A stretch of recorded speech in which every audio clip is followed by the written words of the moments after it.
There we go. Now we're rolling. They catch me rolling. Radio check. Radio check. I don't know if it's going to work or not. Hard to say. Guess we'll find out. Guess we will here find shortly. out. Let me find my little fancy ink pen I stole from you. There we go. Alright. Alright, let's see. Don't need that bad boy. Alrighty. You ready? I'm as ready as I'll ever be. Alright. Gonna crack into a little Jocko Go action. Little Jocko Go action. Jocko Go action? Yeah. Oh, we're in. Let's send this video to him. Right? All right. Welcome to Inside the HumV podcast. I'm your host, Joe Plowski. Today we are actually outside Inside the HumV podcast here with Kyle Hansbarger, United States Marine Corps veteran. We served in the Marines together, and we're going to do a little discussing today about some cool America shit. So I guess first of all, we got our guest Kyle. He's the founder of First to Fight Tactical Solutions. Served in the Marine Corps for over 7 years. I was a firefighter for how many years? This is my 19th year in the fire service. 19th year. So I guess I'll just let him take over from here, and you just tell me about, tell me about yourself, where you're from, what made you join the military. Well, from back in the day, we'll start way back, because you and I are about the same age. So, I was born and raised here in Wakusta, quite literally from across the street from where we're sitting. Parents are divorced through high school. Wasn't like an overachiever by any means, but definitely wasn't an underachiever. Played a lot of hockey. My grandfather, so my mom's dad, was a World War II Marine. So that was pretty much cemented that idea that if it was going to be military service, we kind of knew which direction we were going here.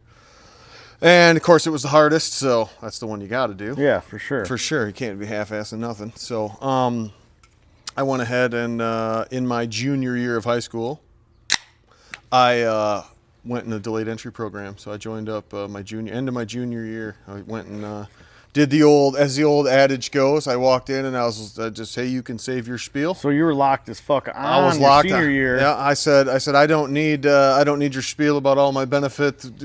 See the worlds and pick your three things just get the contract out, man. We're ready to go. And I decided when he got out the list of jobs, I'd already been in the GM apprenticeship program because I've been fixing cars pretty much as long as I've been going, And they're like, oh, well, you could be at H&S and Motor Pool. I was like, hold on, man. Wait a minute. I'm not going to go a Monday through Friday fixy wrenchy cars and not shooty machine gunning. I can do that at home. I could do that at home. So I said, infantry. I came in here to be in the infantry, and that's the plan. Over to MEPS, take all your tests and all that. Did average, I guess, on that. I scored really high on the GT section, so the cognitive, like gears this way, which way is this gear turning, which landed me in weapons platoon. So I went to boot camp I left in July of 2001. And so September 11th happened while I was there. Oh, while you were in boot camp. While I was in boot camp. Yeah, so tell me how that went, man. Like, what was the first, when you guys first heard about what happened? What did you notice shit going on, or? So, crazy part, right? So, unlike the rest of the world, we didn't find out for, it was the 12th, I think, 12th or 13th before wow. They had to get all their ducks in a row, figure out what's going on. I'd imagine, hey, before we start mass hysteria, what's the plan, mission in Marine Corps, that kind of stuff. And they brought us all together. So I was in grass week, so we were snapping in when it happened. And so they brought all of, I was in 1096, so they brought all 1st Battalion together, all of us that were up there, and I was in lead series. So they brought all lead series into this, Kwanzaa hut, And they wheeled in these old freaking TVs, tube style TVs on the AV cart, just like we're back in middle school. They had 3 of them, and they had us all sitting on these little. just packed right in there, and they played the towers getting hit. And that was the quietest I've ever heard anything. Wow. And even the drill instructors. Everybody was dead silent. They had known that it happened. Yeah. I'm sure before we did, because you could just kind of tell everything was a little bit different. The movement of the day was all the same. Hey, you got to be here. Chow's hiss. We're going to go back snap in. You're going to do this. You're getting smoked. Then evening chow. evening routine, turn 2. But it didn't change a whole lot from the day prior. You know, like Firewatch was pretty well set. Like everything was just kind of done right away. Yeah, it was kind of like, all right, well, it just seems like their demeanor is a little less freaking here, there, do this next, do that. They were it was like, all right, everybody knows something's going to happen. We're just not really sure which direction. So they didn't even know what was going to happen. Yeah, and so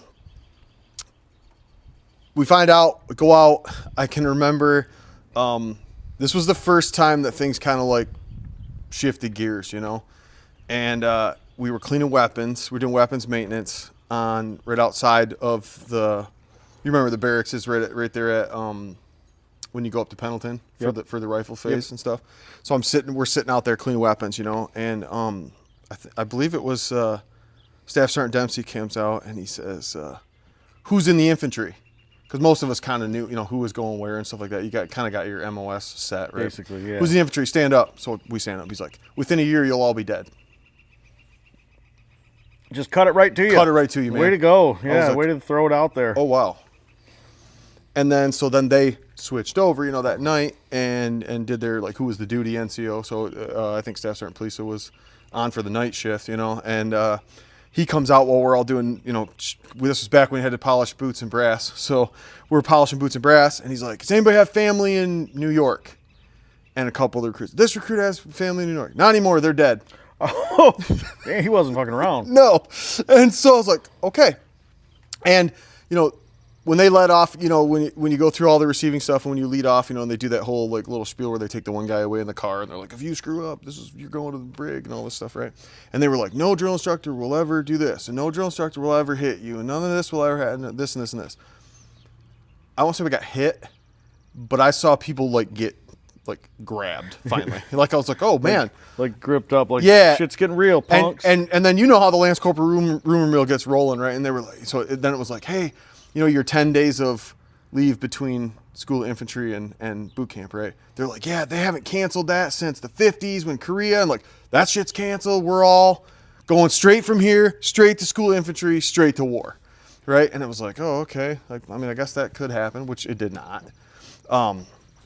So yeah, that was like kind of in a nutshell, like things just kind of really downshifted, and it was because you never go through boot camp like twice, right? So I'm not gonna say like, "Oh, it was way harder," because I don't freaking know. Like to me, that's just the way it was supposed to go. Yeah, same boot as boot camp. Yeah, you never go through it twice. So you're not going through it 2 times. Yeah. Someone can't be like, "Oh yeah, the second time was way easier." Like I don't know what was going on, but yeah, way easier. So yeah, I come home, do the normal spiel, and I head back to school infantry. I get there, and as they're doing their little draw out, I mean, I'm sure not such a big deal for the Pulowskis of the world because you're at the bottom of the alphabet, but the Hansbergers tend to land somewhere in the middle of the alphabet. Yeah. So literally, I missed getting picked up. So I got there. We were there 18 hours, and they did Charlie Company picked up, and I missed it by like 3 guys. So I had to sit in receiving for like 2 weeks. At SOI? Yeah, at SOI. So all you're doing is grass ninja shit, and like, oh, it's terrible. Yeah, they had us on a 2-week quarantine because of some whooping cough shit. So we just found all kinds of ways to like just waste time. We weren't allowed to leave the barracks at all. We were like quarantined and shit. So yeah, we could at least go out. Yeah, we had like 2-liter bottles full of chew spit. We were betting each other who would drink it and stuff. That was disgusting. I spit in the bottle. I didn't drink it. Yeah. So yeah, it was like, you know, they'd come and get us for working parties and go unload this and move that. But, I mean, really pretty cush. You do not really hardly any PT. Clean the barracks. They take you for a couple working parties, but shit, every day by 1,500, 1,600, you were like, see you in the morning, you know? And which is really crazy from going from, like, the regimented structure of boot camp, and you're like, you mean you're not going to yell at me and tell me when to go to bed? And stand out here and smoke cigarettes for 4 more hours? Yeah, we could just kind of just be here. All right. I can go to the PX when I feel like it. I can... Still sitting like this. Like, you're like, can I take my hands off my knees? Nobody's going to yell? All right. Okay, cool. All right. And, yeah, I kind of, I was like, all right, well, whatever. So I got picked up into Bravo Company. And I don't know what company you were in school infantry. But Alpha. Okay, so if you go into the Bravo Company barracks, it's 2 crutches across the front of it. And they called it Broken Bravo for a reason. There was 100 and I want to say 20 some of us that picked up. I think 87 graduated. There's a lot of hurt. Got dished out. What time of year was that? This was the fall time. So October. I reported there in October, end of October. And so I did my 20K in like January. Ooh, nice and toasty, huh? Yeah, it was. Well, I guess not too bad. January, rainy. yeah, rainy. It was kind of crappy. Like, so yeah, when they walk you down into the ocean and back, oh god, it was miserable. All the dewy ass grass, Yeah, like it could not even rain that day, and your feet are still wet. Yeah, and all the tarantulas were out because it's their man. time. You know, it's their time. Tarantulas, dude. And I'm not a big spider guy. We already know that. Like, Yeah. I'm like, whatever. I don't hate them, but I don't love them. So I remember our introduction to the School of Infantry in Broken Bravo was, we're gonna go out to range, whatever it was, and I think we were prepping for the grenade, the 203 range, and which isn't far. I think it's like 2.5 miles, 3 miles right outside of camp there. Go up the freaking hill, and while it seemed like everyone else could march places, we ran to everything, and Corporal Woody was with the machine gunners. Sergeant Pilcher was with the assaultmen, like a couple lockdown guys. And what I didn't know until later on was a lot of those guys that end up there are either have been injured or something, and they're rehabbing, and then they're teaching, and then they're going to go back out to the fleet, right? And so you got to pass all your schoolhouse stuff and be pretty locked in anyway to teach. And so Sergeant Pilcher was good, and Corporal Woody was good, and like there was a lot of really locked on dudes, right? That one guy was like a recon guy or something, like a head got broke and was now recycling back through, and it was like, oh my god, all we do is run. And so the first range run, I can just remember stuff flying, like people are running, shit's falling out. Oh yeah, there's just falling out of them, you know, like, oh, there goes a guy's rifle cleaning gear, and there goes it, like it's just shit just falling everywhere, and you're like, wow. And like that was after that run, like when we got there, I can just remember him sitting down and going, this is why you gotta lock your shit. Your stuff has to be locked in. From that point forward, and I think you've known since the minute you met me, like my shit's usually pretty locked in. He's like the most locked on dude I've ever met. And so it was like duck to water, man. It worked out really good for me. I did really good in armor ID. I did really good with my demo stuff. I was company honorman for the assault section. Like it was what I was supposed to do. Launch rockets and play with C4 and like do stuff like that. Yeah, cool shit. Awesome. So America. So I got to come home for Christmas. So I was like the world's longest school of infantry without getting hurt. so like they gave us 96 for Thanksgiving, right? Ooh. So I couldn't live too far away to come home. So luckily the guys that were like from California, stuff like that, they're like, hey, come here. And so I spent Thanksgiving with like at the Baptist church, and like it was an interesting deal. And then back for duty, and then because you might as well volunteer for duty because, you know, I mean, everyone else who's got family is going to go home, and you're kind of stuck here anyway, so screw it. Might as well work. What else can you do? Eat dominoes? Exactly. Sit around, do nothing. And so, we come back, and then Christmas, you get another like 6 days off or something. So I did fly home for Christmas, which sucked because I spent most of that in airports because it was snowing. I got stuck. I slept in my Alphas in Chicago. Christmas Eve. I got home Christmas morning. Yeah, it was really nice. Got home, spent like 2 days here with family, turned around, back to the West Coast. And then got back for that, PT a little bit, and then it was like time for the 20K. That one was pretty rough. I've lived in boots my whole life. Like we grew up on the farm, we had cows and all that shit. Like I've been wearing work boots since my whole life. It rained pretty much the entire time, and almost all the freaking meat on my feet just was gone. It didn't matter how many times you change your socks, and you're carrying that. So at that time, we had Alice packs and the rockets mounted on this system. You literally looked like a rocket pack. Before the old plastic ones. Yeah, before the Molly pack with the plastic. Metal ones. Yeah, there you go, man. Right? And I can remember guys with like open wounds on their backs from that metal frame rubbing them and stuff. And so I had 2 rockets pods, and then the launcher, and you're carrying that plus the gear they put on the list, dude. And at the probably just over the halfway point, you'd stop and they give you 2 to 5 minutes or whatever it is to kind of adjust gear, change your socks, do whatever, right? And at the end, I was like, I'm hurting so bad that if I take the 2 minutes, I'm going to fall out past the safety vehicle. So I would literally walk, like everybody'd sit down, and I'd just walk all the way to the front. Because you knew once you stopped. Because once I stopped, and that would give me about 45 seconds, minute, something like that, to drink some water, chill for a minute, and then we'd be up and walking again. And just about, if I could keep a decent pace, I'd be just about to the back with the weapons guys when we stopped again. And so, yeah, the latter part of that, I never really stopped at all. And I managed to go, they actually put me on light duty right after it. I got to wear tennis shoes for the first time in the military where I wasn't. Were you like, ooh? Oh, dude, my feet were jacked. So yeah, healed up from that, do the graduation thing, come back, land in a snowstorm because it's January, right? And I was originally told I was going to Charlie Company in Lansing. So I go to report there, and they're like, yeah, they've got this messed up. You belong in Saginaw at Bravo Company. And I was like, well, man, that's like an hour drive from my house. This sucks. Like, I want to be... in hindsight, best thing the Marine Corps ever did for me was put me over there. Because 124 as a whole, bunch of good dudes, but of the companies, whoever's listening, sorry, Bravo Company was just... We had enough NCOs that were... and officers that were just... Dude, we were the tip of the spear. 124, I'm sorry. But, yeah. So I got there. That was kind of my culture shock. I didn't even realize at that point you could do a split. Like, you could go to boot camp, then come home and go to college, and then go to SOI and then come back. Oh, wow. Right? I didn't know you could do it. You didn't have to do it all. I knew I could do that. Right? So I get to my section and they put me in, right? Well, I didn't realize that half the guys in my section hadn't even been to SOI yet. Right? And so I'm like, what the fuck is wrong with you? Like, I'm the new guy. You guys suck. You should know what the fuck you're doing. Well, come to find out, you don't know because you don't know. So that birthed me early into the teaching role, right? Well, here, guys, let me show you up. So then these guys would go to school of infantry, like, pretty ready to go. Pretty ready to go. You were always locked down with you were always a good instructor. Yeah. So hip pocket classes were, dude, I had a knowledge in my pocket all the time. And if you can take notes, so for anybody out there, one of my little rules of thumb for if you're the new guy and you don't want to be the new guy, like, writing gear, dude. Take your writing gear with you everywhere, because you never know when someone's going to say something. And you aren't going to remember that. And you're not going to remember it. I wish I had writing gear most of the time when I'm with you, because you come up with all these super sweet one-liners, and I'm like, I wish I could remember that. I don't even remember them. I'm just lucky. They just come out, dude. With knowledge. Yeah. So that was good. Went to Lejeune, did the like the engineers, like a breachers course.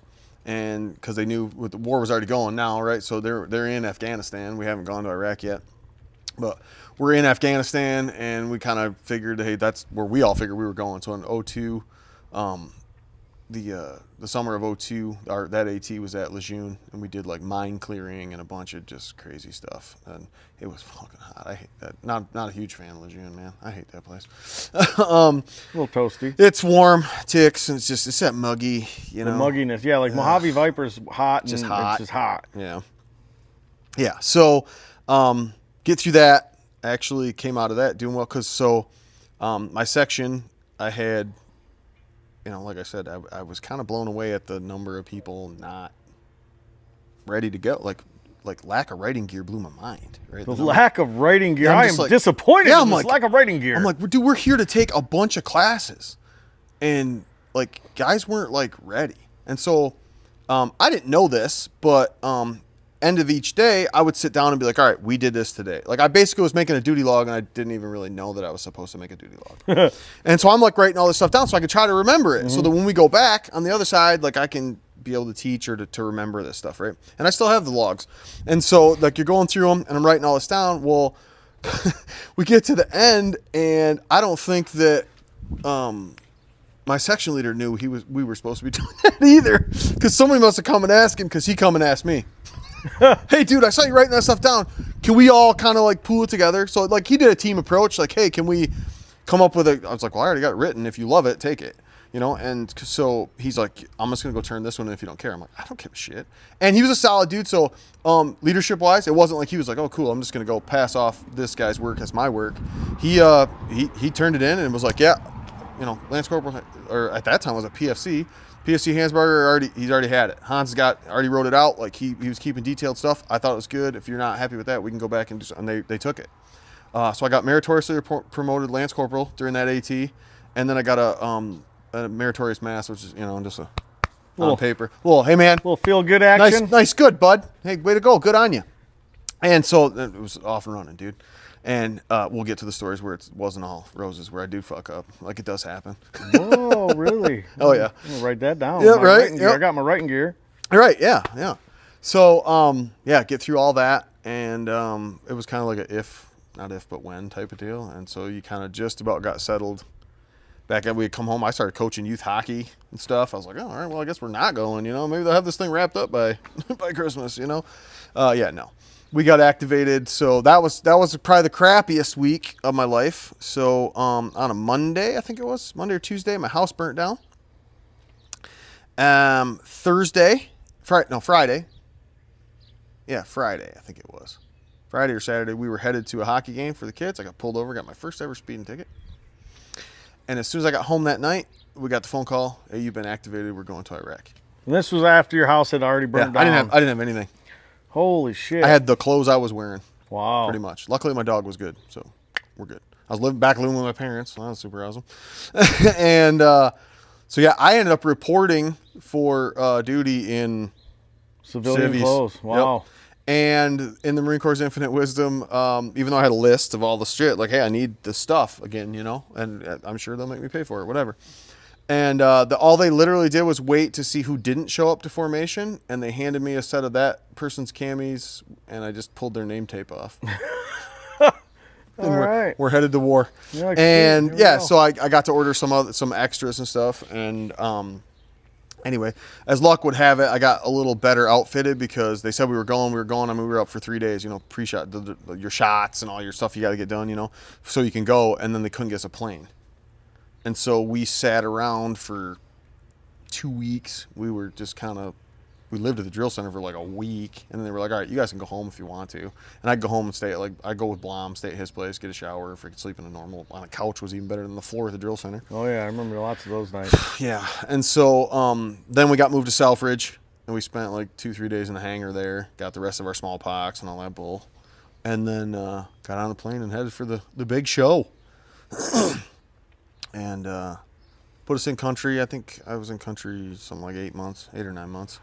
And we did like a combination of crap. The first like 5 months was like a lot of security crap. We did a lot of like gate maintenance, searching people that came in, and just kind of like entry control point stuff. Yep. Standard crap. Mounted stuff. Garden. So we had an interior, largest ammo supply point since Second World War, or so I'm told. Right. And so I'm also come to find out myself and Brad Nedzvetsky were on post, and we're one of the very few people in the world that have ever seen the Patriot missile system fire at that point. Oh, nice. So we're sitting there and that thing fires up and these lights are going and then I'm like, what the fuck? Missile, holy shit.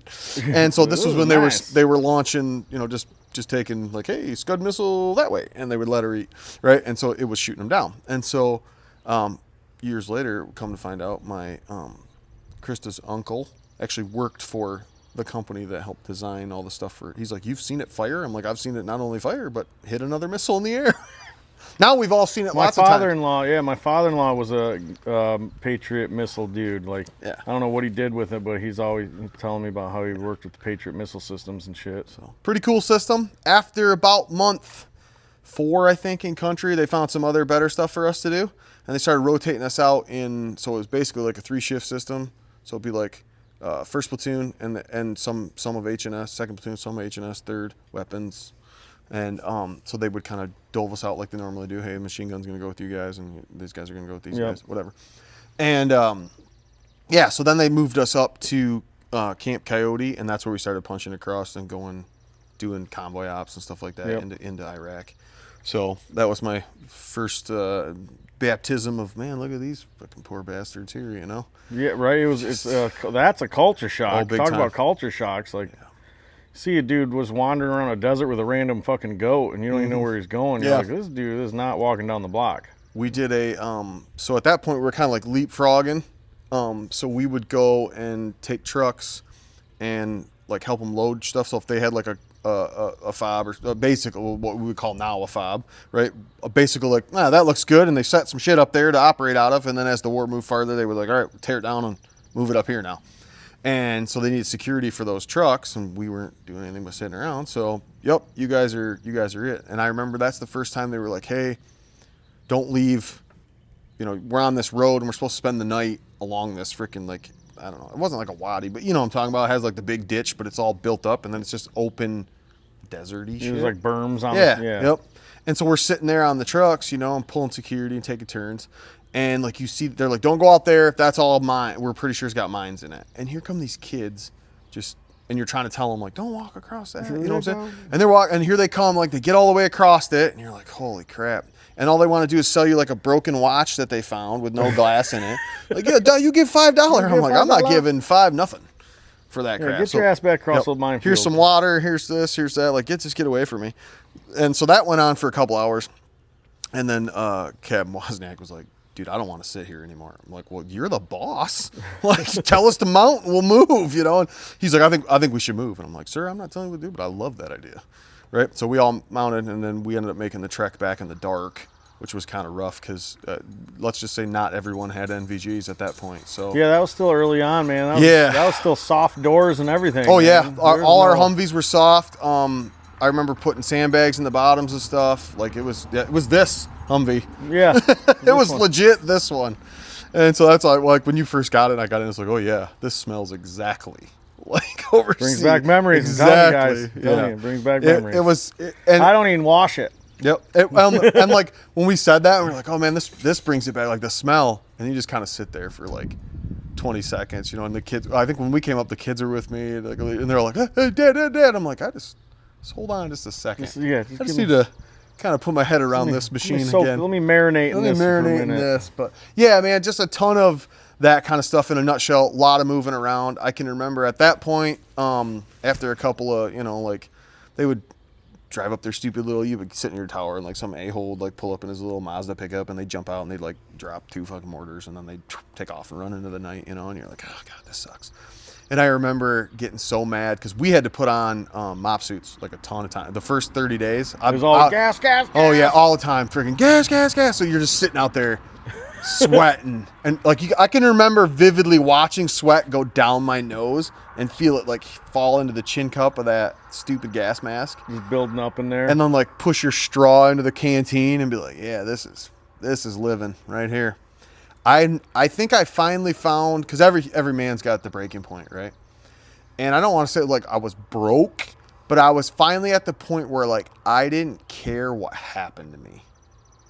I was like, if you point me in the general northerly direction, I will kill whatever is in my way if I can take this dumb mask off. I'll do whatever you want. Just let me take this shit off. Especially if you throw a mask on right after you put a dip in. Oh, yeah, which happens all the time. Like, then you got that in there. I can remember guys that were so uncomfortable, you know, they'd have that, you get them in Moppo before the first couple times, freaking out. We're holding them on the ground. Like, you have to stay in this crap. We don't know what's coming, right? If Saddam's used it on the Kurds, he'll use it on us. Like, no big deal. So, it was interesting. And then so they had us build bunkers. I got pictures of us filling sandbags and making these bunkers outside of, so we were just in canvas tents, you know, at that point. And so they brought in these concrete like Jersey barrier type deals that stacked and went across, and then we lined them with sandbags. And so when they'd freaking sound the alarm, everybody just come running out like weapon, trying to put your shit on, and everybody's cramming into this little overhead bunker, hoping like and I'm just remember sitting there thinking, if it hits us, dude, like on this, everyone in here's dead. We're all gonna die. Like I see the theory behind. Yeah, I got this. where your head's at, but we are not gonna live. And it's open on both ends. So if we do get gassed, it's just gonna come right through here. So I can remember being like, I'm not getting up. I'm like, so this is where the shitbag part of me started, right? Where I'm like, this is where the shitbag part. I'm not getting up. Like, I'll put my mask on, but I'm not getting out of bed. I'm like, screw this, dude. I'm just gonna lay here in my stupid sleeping bag on my dumb cot and just wait to die. Yeah, if I'm dying, if I'm gonna die, I'm gonna die, right? I got my mask on. So screw it, I got my mask on. At least you'll be able to know, oh, yep, that's Hans. Put the right? And yeah, so get all the way through it. I start volunteering for whatever they'll bring because I just want to go out and do stuff. Right? I want to leave. I'm so bored of just like downtime-ish stuff. That's the stuff, like, it doesn't matter. It seems like no matter whose deployment you talk to, there was always these sections of just like, dude, it's not like the movies where it's like every day is just, so it's like all this followed by all this like a long period of like boring shit, dude. Yeah. And then if it's your rotation, so like when we would go out and do your patrol and stuff like that, they would always give you, essentially when we were TO, we had enough guys where like 2 guys a night or 3 guys a day, whatever your shift was, you get like 3 dudes didn't have to go out, and we'd rotate it. So you could be like, okay, like, hey, Plowsy, you're good today. Like today you got the shift off. Oh, which was okay, cool, but who am I gonna hang out with? Like it's me and, you know, Johnson. What are we gonna do? Oh, I guess we'll go for a walk, go to the rate room, freaking Like, having a day off kind of sucks because you're not doing You're in anything. the same place. Hey, You're in the I'm same still fucking place. here and can't go anywhere. And then they would always give, if you had your birthday, so even if you were on the rotation, if somebody had a birthday on your day, they got their day off because no one wants to write home and say, hey, your kid died on their birthday, right? Which, great theory. Like, I love the leadership theory behind it. Was like, hey, dude, this would be so hard on the family of one of us to not only lose us, but lose us on your birthday. So, like, dude, I was like, oh, which you're still not completely safe, right? Some a-hole drops a freaking mortar or whatever, and RPG makes it over the wall. Like, we're getting it. So, but I like the theory. I was like, that was the first time I really realized early on, like, that Bravo companies, you know, leadership position, like, these guys were pretty locked in, you know? So, you know, because at the time, like, so, you know, it was Sergeant Hart and, you know, those guys were like that level leadership dudes, you know, and they were teaching us all this stuff. And so I got kind of locked in. So they come in and they're like, hey, you know, the MPs in the Army have been taking this convoy up this same route. They've been getting shot at every day. Anybody want to go up and cause trouble? Kyle wants to go up and cause trouble. And, okay, go over to the Army, draw whatever you think you're going to need. Oh, what I think I'm going to need is everything you have in there. That's break on the montage. Bring it to me, right? Yep. And so, Captain Wozniak would be like, what do you think? And I'm like, what can I have? He's like, you take whatever the hell you want to carry. I'm like, some of those, and I take one of those. And, and then it was like you're like, oh, yeah. And he's like, just don't forget, you're signing it out, and you got to bring it back if you don't use it. And you're like, all right, maybe I don't need that. And I could probably go with just two of those. Long number. Yeah, this seems like a lot. This AT4 seems like a lot, you know? Maybe we don't need that. Maybe we don't need And that. so, yeah, go do that. And no major trouble. You know, nobody freaking got anything out of that stuff. So we do our rotation, close down that stuff, come back.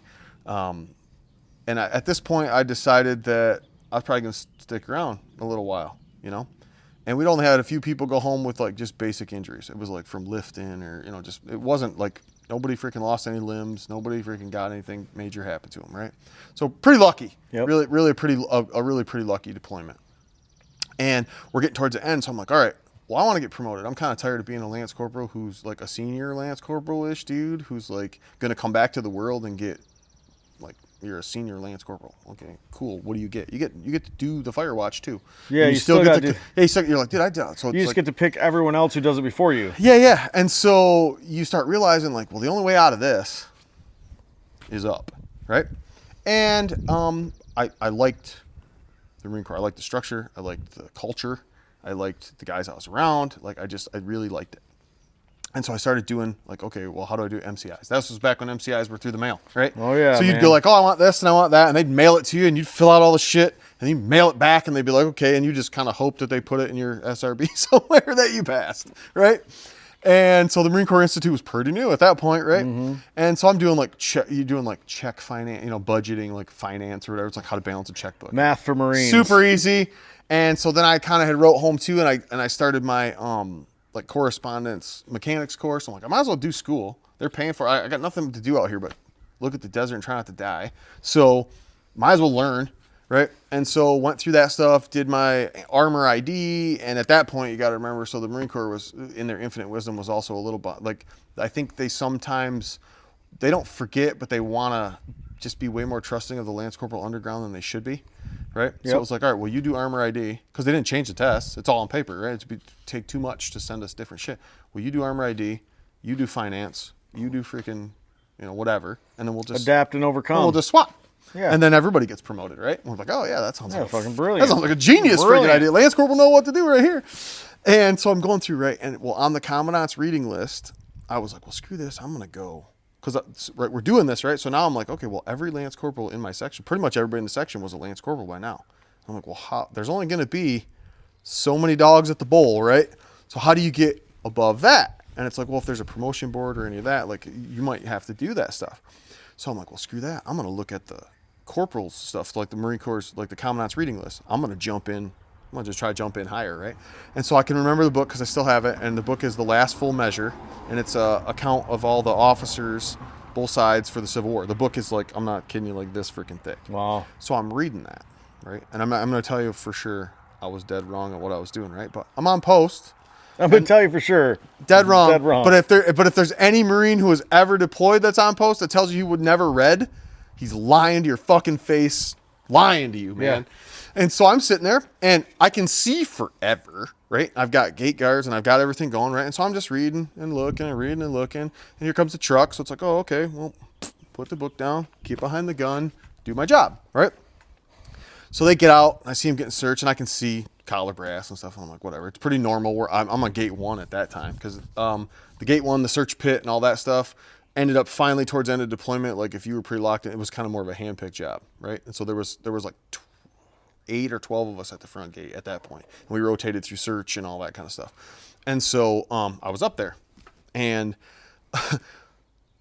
I'm literally on my last post. I'm going home in the morning, right? And they're sending us out in shifts. And because my house burnt down and I still didn't have shit at home, right? They were like, you're going home with all the new dads and all that. Like, you're going home first. Okay, whatever. So I'm on post. This happens. They come through and I'm watching and I'm like, okay, they get through and I'm like, whatever. So I put the gun back down. I sit back down on the bench and it stops at the base of the tower. And I'm like, what in the mother truck is this? Out they come. It's a sergeant major and a lieutenant colonel. Oof. Come up the top. Dude, I don't know how, I still to this day do not know how in the world. Because even by this time, I put the book back in my day pack, my patrol pack. Because I'm like, whatever, my shifts, we're within an hour, right, of being done, waiting for relief.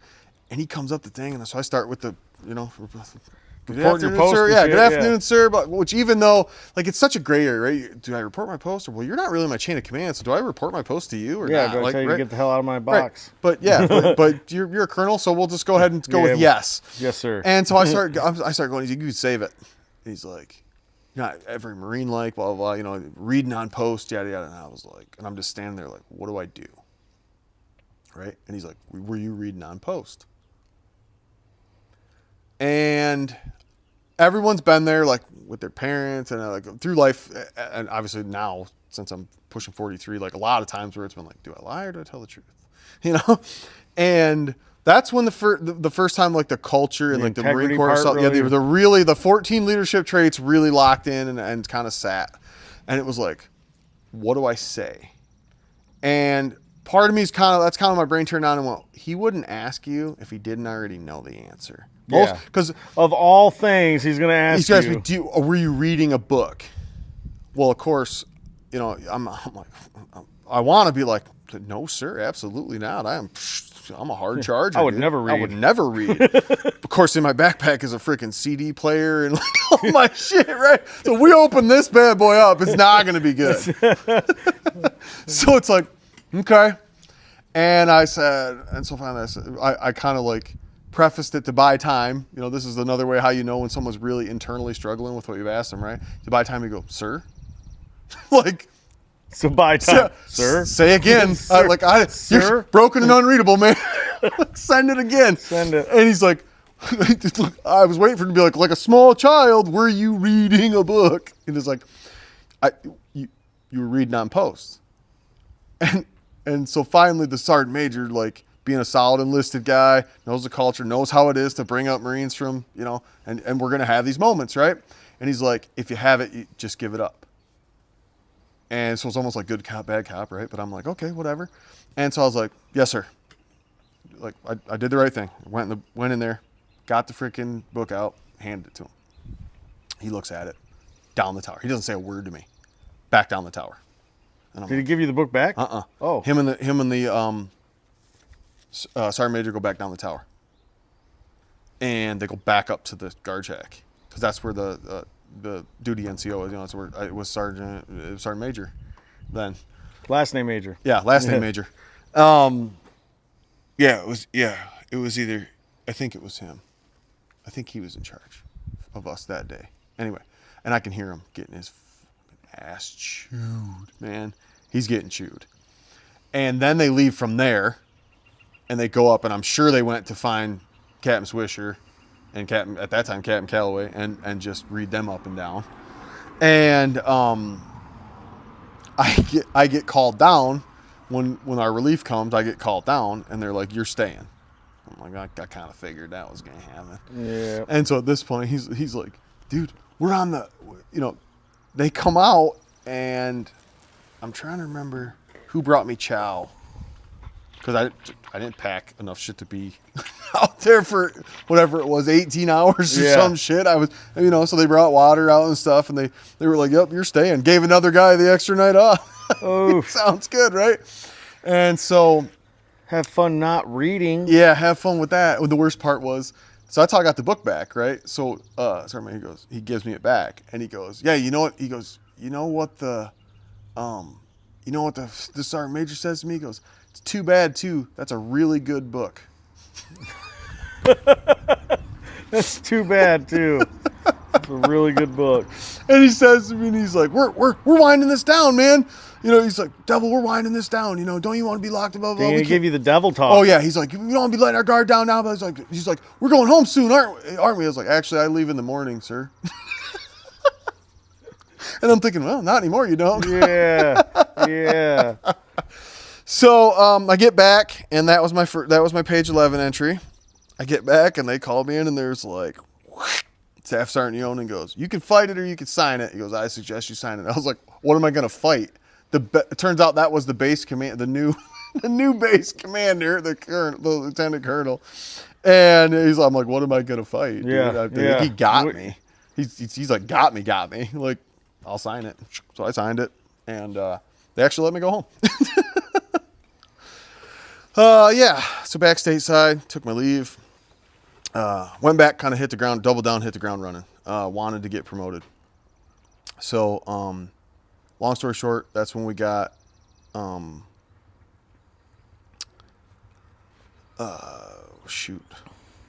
we got a new set of NCOs, got a bunch of new guys, right? You guys came in, and it was like, oh, and that's when it was like, okay, I might be a senior Lance Corporal, but there's plenty of dudes I get to be like, well, you didn't deploy, so take this. Yeah, that's when I was coming in. Yep. So, and I liked it because being fairly shit hot with everything that I could do with the gun and all that stuff, I got first platoon every time, right? And which is the one I wanted to be with. It, in my opinion, as much as I love everybody from 124, I felt like first platoon. I don't know why. I just always felt first platoon was fairly locked in. Ain't first or last. Ain't first or last. And so I liked having my gun attached to first.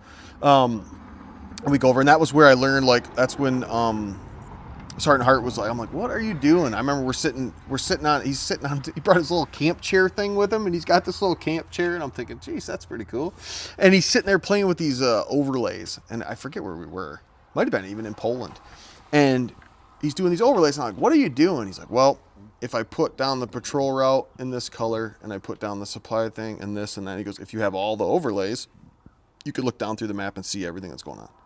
But if you don't know which order they go in, there's no possible way for you to decipher it. And if you don't know which one you need, which means what." And I'm like, I'm pretty freaking smart. Yeah. And so that's where I learned my range card, was from that, And so just that stuff. You started learning how to pick up on, do this, do that. Like, you want to be good at this, do that. And so I started soaking up all that knowledge. Just trying to suck it up, man. And by this time, most of the other guys, so what killed you, like after the war had been going now for, over a year. Harvest season. Yeah.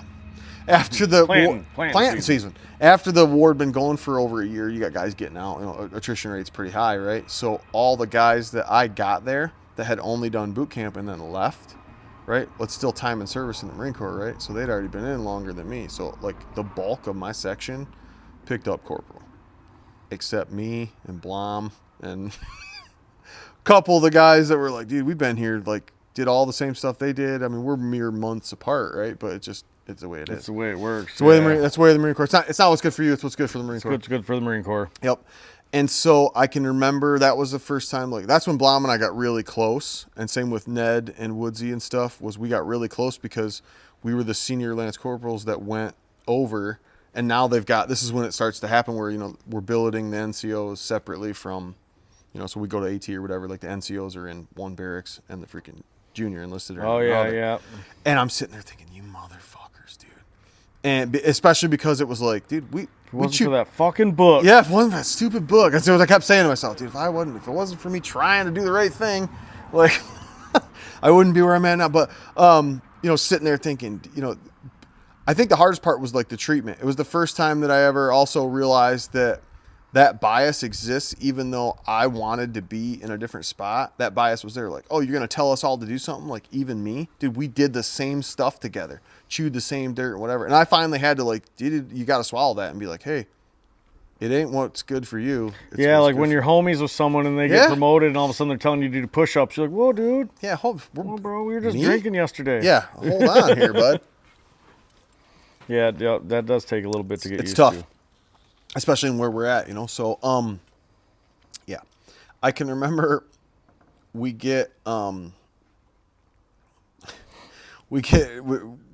at Grayling, I think, and we're doing that. Do you remember that dismount freaking AT and all that, where we were driving around in the woods and jumping out all the time? Yeah. Like, oh, get out of the 710 and get out of this, and they're just driving around. IED contact, and everybody jumps out, right? We come back from chow. We put, obviously, gear guards are always the junior guys, right? We come back to the barracks, and there's nobody in our junior. Like, all the weapons are sitting there. No one was in there. Nobody's in there. And I'm going. All the weapons just stacked up.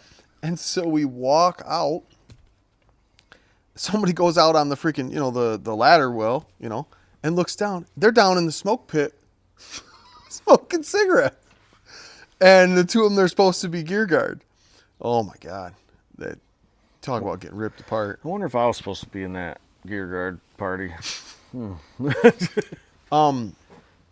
What I found out from that particular experience was like personal anger towards another person that's part of your team, where you're like, dude, we wouldn't be doing all XYZ if it weren't for you. When, yes, there was punishment it was intended sort of as a punishment for that person, but it was also like exactly like the Full Metal Jacket thing, right? Where it's like, oh, Private Pyle doesn't want to learn. It's because you guys haven't brought him up to speed, right? It's not my fault. I can't do any more. You guys haven't helped lock on your fellow Marine. You guys are going to pay for it. And I remember being taken down. So you remember crossing the barracks was that huge like parade field, like a soccer-y looking parade field or whatever. And we did fire team rushes up and down that thing. And we were told, Sergeant Luna told us the story of, what was his name? Corporal Blackburn in Vietnam. And they were on like a 4 or 5 man LPOP. And they got contact, got ambushed, whatever. And 3 of his buddies, I think it was a 4-man unit. 3 of the 4 guys are wounded, and they end up taking a prisoner. And so he has to either he's got to decide what he's going to do with this prisoner. Either he's going to turn him loose and let him go into the jungle, and he's got to try and get these guys back on his own, or he's got to kill him. Right? He weighs out, these are my options, right? So he has the guy help him or whatever, and get like a drag set up, and he's got 1 guy on his back, and he's got 2 guys on this drag, and right, and he kills the guy. And then he goes the forever and a day back through the jungle, and gets back to their outpost deal, and he's dehydrated, doesn't know where he's at, but he lives. Well, then they decide to court-martial him, right? For killing the guy. For kill the guy, right? He's essentially a non-combatant. He has now surrendered to you, and like you are Geneva Convention bound, blah blah blah. Long story short, from the court-martial, at least from the story we were told, was like they went back out there, tried to recreate the incident, and they were like, he really rocking a hard place, man. They're all going to die. Or this guy who was just shooting at him ends up dying, right? And so, to me, I'm kind of like, well, who freaking told him the story? It must have been one of the other dudes. Like, thanks a lot, bro. Yeah, right. But anyway, so the moral of that was, as we're doing these fire team rushes, Sergeant Lynn was like, oh, this guy's dead. So like by the time it's like, here's me and Blom like dragging 2 dudes and got a guy in your back, like, and he made all the corporals watch. They didn't have to participate. So all the junior Marines got smoked for a couple hours. And then I was really mad because I'm like, dude, I did everything with you guys. I've helped you guys. Like that was a hard learning experience.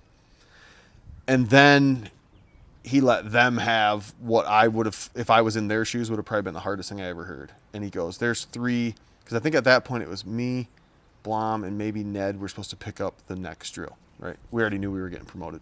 Like that was really frustrating. Getting smoked and you're like, dude, I'm a month away from you. Look, I know I'm about to get it. Yeah.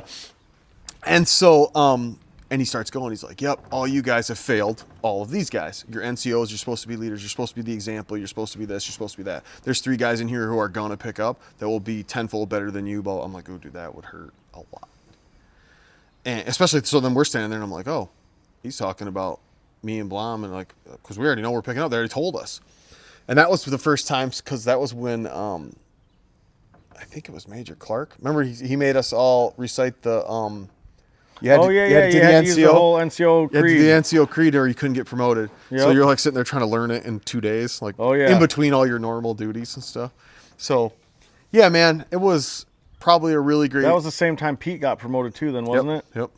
Because we spent the whole weekend trying to learn the NCO creed so you could get promoted. And then the blood striping. Whew, that was a rough afternoon. Back before it was considered hazing. Yeah, back when you could still do that sort of thing. And I remember getting freaking snake bit, getting my chevron slammed into me. And then I remember just getting blood striped to piss out of all the way out. But I'll tell you what, I've never had a more rewarding / painful Monday morning in my life. But like, dude. You wake up and you go to stand up, you're like, yeah, but you're like, yes, I did it. Yep, you're like, I did it. It's no different than like when they finally hand you your EGA and you're like, dude, I have something most people do not have. And so rest of my career kind of goes. Then they send me, I start doing schools. I did the close combat instructor school. And that's how I got to teach all of you guys how to freaking shoot. Yep. And get ready for all that stuff. And I really took that job pretty seriously. Super seriously. He was kind of a dick, actually. There's some kind of a dick about it. It was like, if you don't do this, you're going to die. Yeah. It's way easier to get along with now. Chilled out a little bit. I'm getting old. So what was your transition back? Like, what was the biggest challenge for you transitioning back to civilian life after becoming a Marine and serving in the military? So, the crazy part about it is I feel like, for all of us, with all the stuff that happens when you're doing this job, kind of becomes, this is my identity. Like my mom to this day, right. And so like some of us embrace it, and some of us, I know guys that literally like, unless you knew that they were in, they will not tell you. Yeah, they didn't love it the same way. Or they had a really sour experience on their way out, and or they couldn't like recognize some of those deep seated things that were really there as a benefit. Like, dude, it sucked. There's nothing about the Marine Corps that's supposed to be easy. Everything we did was supposed to be hard. It just sucked less. Yeah, because you were like you said, as long as it's miserable, and like even when you're sitting there going that, like Joe's my buddy and we're on a hump, and you're like, oh yeah, look, he's having a way harder time than me. I'm not doing so bad. You're like, it's not so bad. It looks like it really sucks for him, right? And being able to do things like I can remember going on force marches and like somebody be like, oh my god, the A bag's so heavy. I'm like, you want me to take that for you? And because I knew it was coming. Right? I already done this once. And, oh, Corporal, you do that? Absolutely, Devil. I look out for you, no problem, blah, blah, blah. And he'd take it, right? And I would do it to the machine gunners because it was always machine gunners. And it also made them feel like shit. Well, we'd get done, and as soon as we get done, they'd want the bag back. And I'd be like, oh, yeah, hold on a second. And I'd run up and be like, hey, Sergeant Geo. Yeah. I said, I think this belongs to you. And you and he'd just start fucking smoking them. And when you look back, like, I initially, it was like, oh, it's funny. And it's like, hey, haha. But what you're teaching them is like, dude, this weapon system is not only, especially when you're a crew serve guy, right? So I don't know if you ever got this probably maybe as a saw gunner you did, but it's like as a crew serve guy, our weapon systems mean the survivability of the entire company, right? Yes. If we don't have heavy machine guns, mortars, and rockets and demo and stuff like that, I mean, riflemen will put up a hell of a fight, but big guns win battles. Yeah, I mean, there's plenty of times in all kinds of battles where everyone's like cheering because the warthog comes in or something, right? And so it's the big gun that keeps us alive, right? And so that's really all you're trying to teach them is, dude, you cannot I don't care if you dump your whole pack on the trail, do not give up the gun. And if you give up the gun, or if you give up the A-bag, and that would be the mindset, it was like, well, it was just an A-bag and it wasn't that bad, and like you could, yeah, but without a spare barrel, what's a machine gun? Melted. Right, it's done. Right, we're only going to get X amount of fire and then we're done. Right, so if you don't have that, it's like, oh yeah, well, can you fire the 61 millimeter mortar without a base plate? You can. Is it going to be as effective without it? No. So we need the gear, right? And that's really what you're trying to teach them. It's like, hey man, dig down inside yourself and realize it's not about you and the pain that you're feeling. It's about making sure that 260 other individuals don't feel any pain. Yeah. Right? Yeah, that sounds And so awesome. those are lessons I don't think everybody pulls out. And that's why when you see them like after the fact, they don't embrace what happened quite as much, right? They're just like, yeah, it was a time in my life, haha. But anyway, so back to the question, like the transition, like to this day, when my mom introduces me to people, it's like, oh, this is my son. He was a Marine. Like she's more proud, probably, I don't know, than me, but like she's very proud of it, right? And so that was hard to realize that at some point he is a Marine and he was a Marine. That word choice, because it's a fact, right? It's a fact, yeah, yeah. right. You know, yeah, there was a time I used to be a Marine. And it's because Doing, once a Marine, always a Marine was Marine. engraved into our head so much Yeah. that no matter what. yeah, I'm still one and they'll You're never still a take it Marine. away. Either Yeah. one of us, they'll never take the EGA away from us. But let's face it, dude, none of us are going to be like, oh yeah, tomorrow, flack up, we're out of here. Yeah. Like, I mean, I'll do it. I can barely do a pull-up these days. I mean, some. I'll do it, but I can tell you right now, I'm going to do it a hell of a lot like smarter, not harder system, you know. But as you age along, you know, you realize like, hey, I'm in more of a different role now, like my training. So that's kind of where the fire service came in, right? I kind of lost my identity. You know, I was like, oh, people know me as this guy, this lockdown Marine who's sort of an asshole sometimes, but he knows what he's talking about, right? So that's about the time you decided, you know, I got to carve my own path Yep. into what I want to become. Time to do, something different. So And when did you start doing the fire service? So the fire service was literally, I transitioned into IRR, and I had done a bunch of, I had volunteered for all the graves registry stuff. So when you guys were over and the guys were when they were bringing the guys back that were killed, almost every one of them, except for the Tennessee guys, I was there to help receive, stood guard for, put them to rest, all of them. So that takes a toll. that was you know. pretty emotional shit to deal with, I'm sure. And I mean, and living, there was probably half a dozen, 8 of us that did almost all of them, if not all of them. And it was like, you know, living out of sinks at a funeral home and like, hey, you know, shave here and bringing extra. I mean, going and getting, you know, spare white skivvy shirts and stuff like that, so everybody could be in their blues and I mean, it was like a full rotation of guys just all the time. Somebody's going to the PX and getting ribbons and making sure everything's right and just what they deserve, you know. Yeah. And it was hard. Semper Fi, bros. Yeah, for sure. So yes, when I transitioned out, I feel like every infantry Marine either becomes a cop or a fireman, you know. And I knew I was smart enough to recognize that I had some anger issues that being a police officer probably would not help. And I also liked the fact that in the fire service, you're typically unified, right? You're a group of guys doing a project, Doing the same thing. where cops tend to spend a lot of time by themselves. Yeah. And I didn't think that was probably the best path for me. And I also wanted to do a little giving back. Been in a job that did a lot of taking, time to be in a job that did a little giving it back. So yeah, right after while I was in my IRR, I did my fire service time. Or I did my fire academy, and even though they tell you it's like the military, it is. Yeah, it ain't like the Marine Corps, I can tell you that. So I sailed through that pretty easy. Let's just put that out there. I went through that, and like the technical stuff's easy. Like, hey, hook this together and do that, and pump pressures, and like it was just easy for me. EMT school also pretty easy because like the EMT spends a lot more time on the base medical stuff, which I had gone. Now, how long have you done the EMT stuff for, too? So I got my fire first, and so that took 6 months. Right after that, I went into EMT school. So 18 and a half-ish years, something like that. And I did EMT school, which was like 6 months, and that one, was a lot like, combat type medicine. Like, hey, put this on it, it's bleeding, covered up, like. And so I got right out of that, and then they told me, hey, if you want to be a full-time fireman, you're gonna have to be a medic. So I was like, okay. So I went right to medic school. Spent a year doing that, and then got out and was like, okay, now I'm ready to work. But the job market wasn't great, but I was able to stay working. I spent 14 years on the bus doing transport stuff for Clinton. And then I worked for 7 years at Looking Glass doing fire and EMS. And I took a little break when Kylie was born. We had kind of merged, and I worked with Delta for a short period. And then Kylie was born premature, so I took a couple years off. I still worked on the bus, but I didn't do any fire service stuff.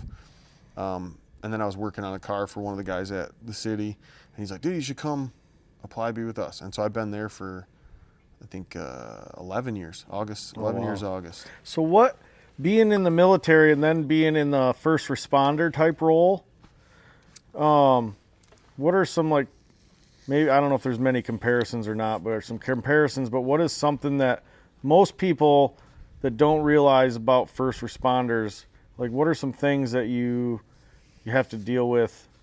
I got an idea of some stuff you deal with, but I've never been a first responder. So what are some things that you've had to deal with doing that job that, you know, were hard to deal with maybe, or...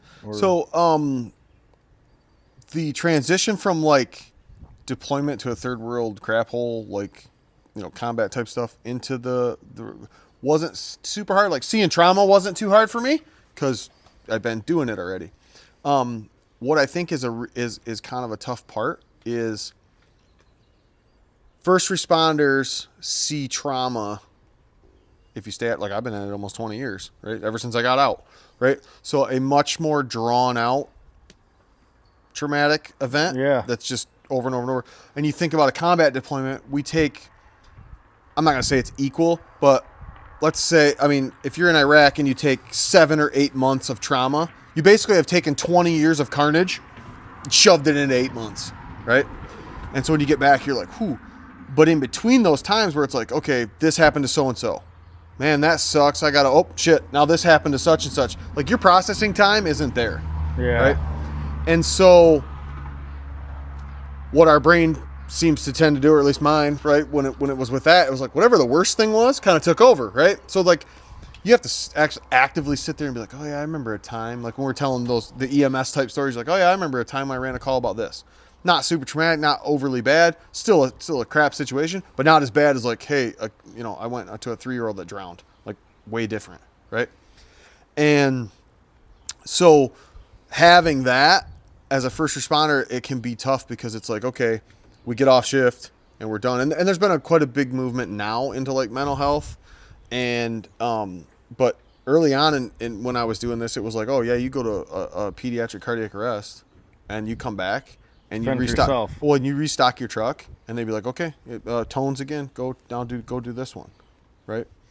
And pediatric arrest, just in case, you know, people don't know when they're listening, that's a child. Yep. So yeah, so some smaller child, you know, have a usually it's traumatic because kids don't have heart attacks typically and stop breathing and stuff unless something as bad's happened. So, you know, go through. I've had those ones. I had one where you know, a dad backed over his kid was playing on a bicycle and he backed over him. It was this little kid, goodness. like a 3-year-old kid. Wow. Right.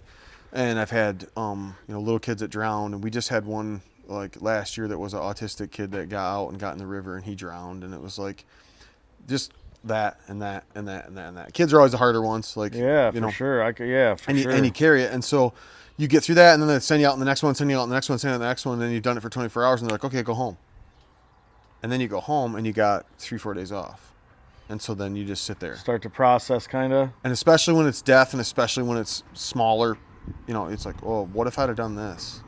Hey, did I do it? And you're pulling out the protocol book, and you're like, all right, I did that. I didn't. I don't remember if I did that. I did. And you just start. It's so easy to convince your mind that you didn't do everything you should have done, right? And we've done it. We've all what if, like, oh man, what if this? What if, yeah. It's like saying, oh yeah, you'd have been fine if I'd have been with you right next to you, you'd have been okay. Yeah, I thought that meant, Right. like, if I would have went out first, if I would have sent, you know, Miller out, you know, then. Mm-hmm. Who else would have been in his spot, you know, kind of thing. Yeah. And it's like, dude, some stuff is just literally like the fate of the world. Like, the dice are rolled and this is what's going to happen.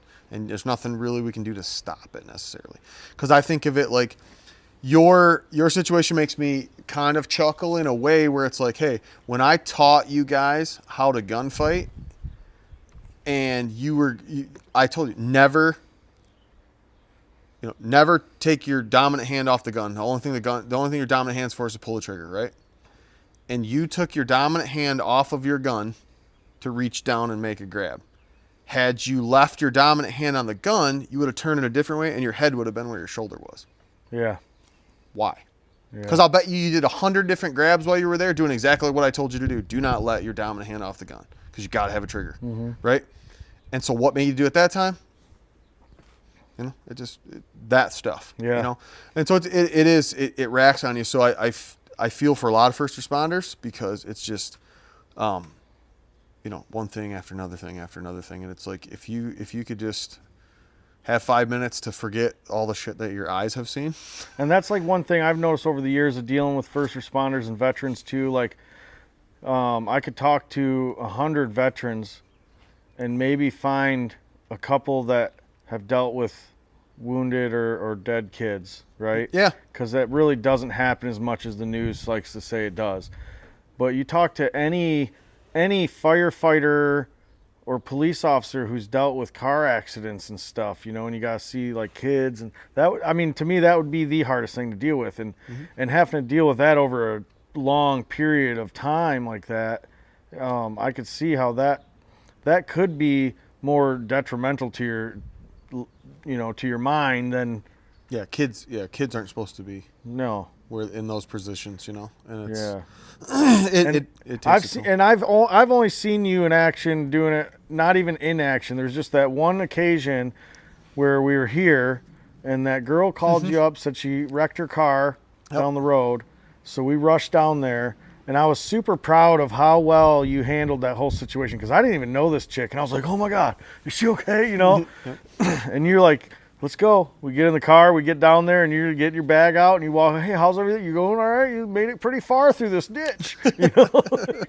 It's like, yeah, I could tell right then. That's when I was like, oh, yeah, you were meant to do this kind of job. Yeah. And it's conditioned, right? It's like when you think about, you know, your first time you got shot at to the last, you know, the next time. So like trauma builds. For all the negative responses it gives you, it also gives you coping mechanism, right? Yes. So the more times I'm stuck in a shitty situation, the potentially better I can handle it. Yeah. And so I laugh now. Structure fires make me laugh harder than almost anything anymore, like as far as the way my people act, right? And so to watch them and say, all right, well, I know I got this new guy. And I can remember I'd been a fireman for structure fire as far as just a house on fire, you know, yep. So any building, something like that on fire. I can remember I'd been a fireman for about 5 years. So I thought I kind of knew my job pretty good at this point. I'd started doing officers classes to get in leadership roles. And I'd really felt very confident about my skills. We get a fire down here in Grand River and it's a 2-story house where that they've kind of subdivided into like 2 apartments.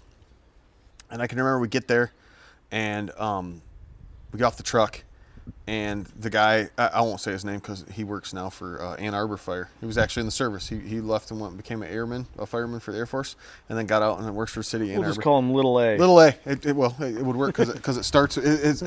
Anyway. Starts with B. Yeah.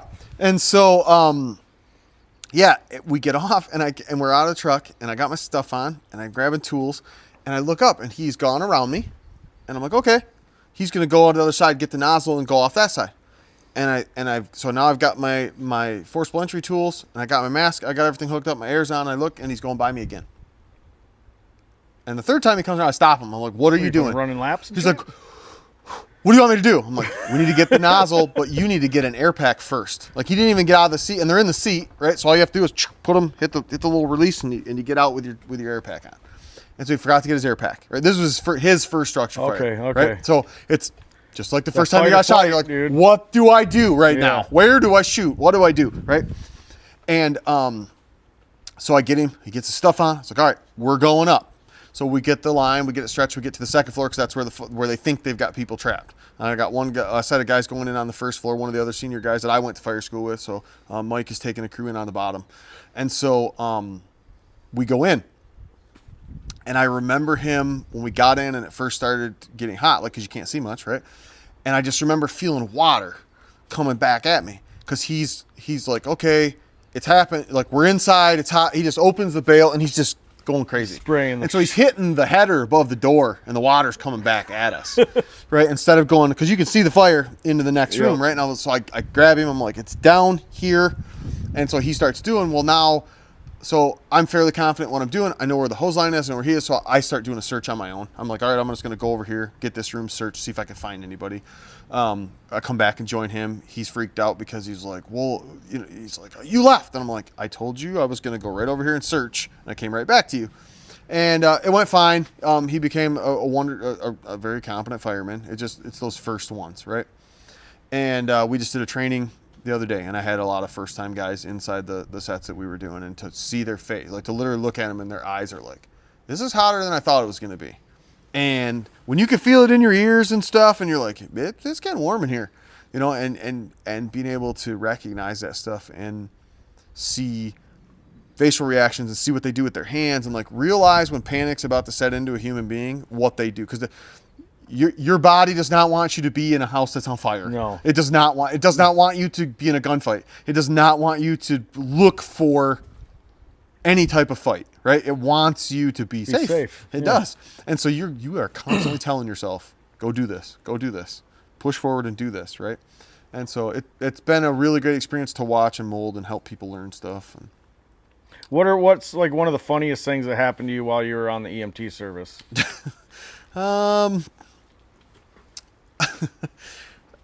Some of them are kind of rough, but I one of my favorite ones, and if this guy ever watches this, he'll or listens, he'll know I'm talking about him. So, we were doing a transfer of a case, so somebody that was already passed, right?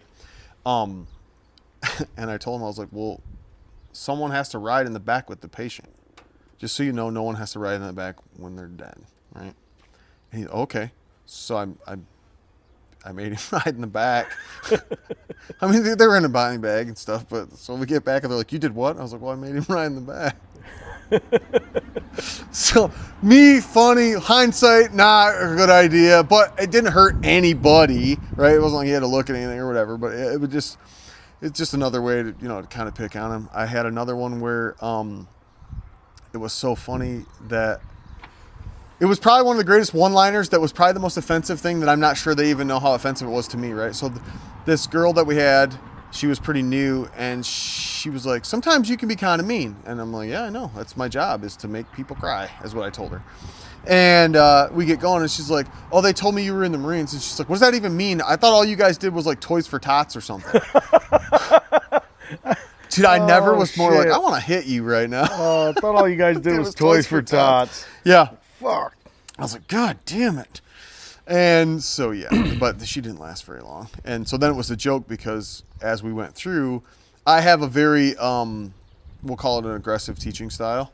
Yeah. Especially when it matters, right? I want people to learn in a environment that fosters the ability to make mistakes as long as your mistake doesn't cost somebody anything else, right?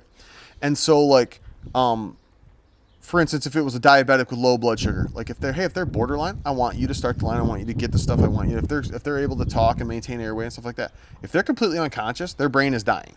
Like they don't have any sugar. We don't have time to dick around. So either you get a chance to get it once, and if you can't do it here in this first, like move out of the way, and then I am going to ridicule you the whole time afterwards, right? It help you learn. That's the Marine Corps way of learning it, right? Yeah. Hey, time is money on this deal. Yeah, hurry up. Yep. Slow, smooth, fast. Exactly. And so that's not always received well. I've had many years to work on that. I've been in the training division as an officer for the last, 8 or 9 years. So it's been fun to be able to train. But yeah, a lot of funny.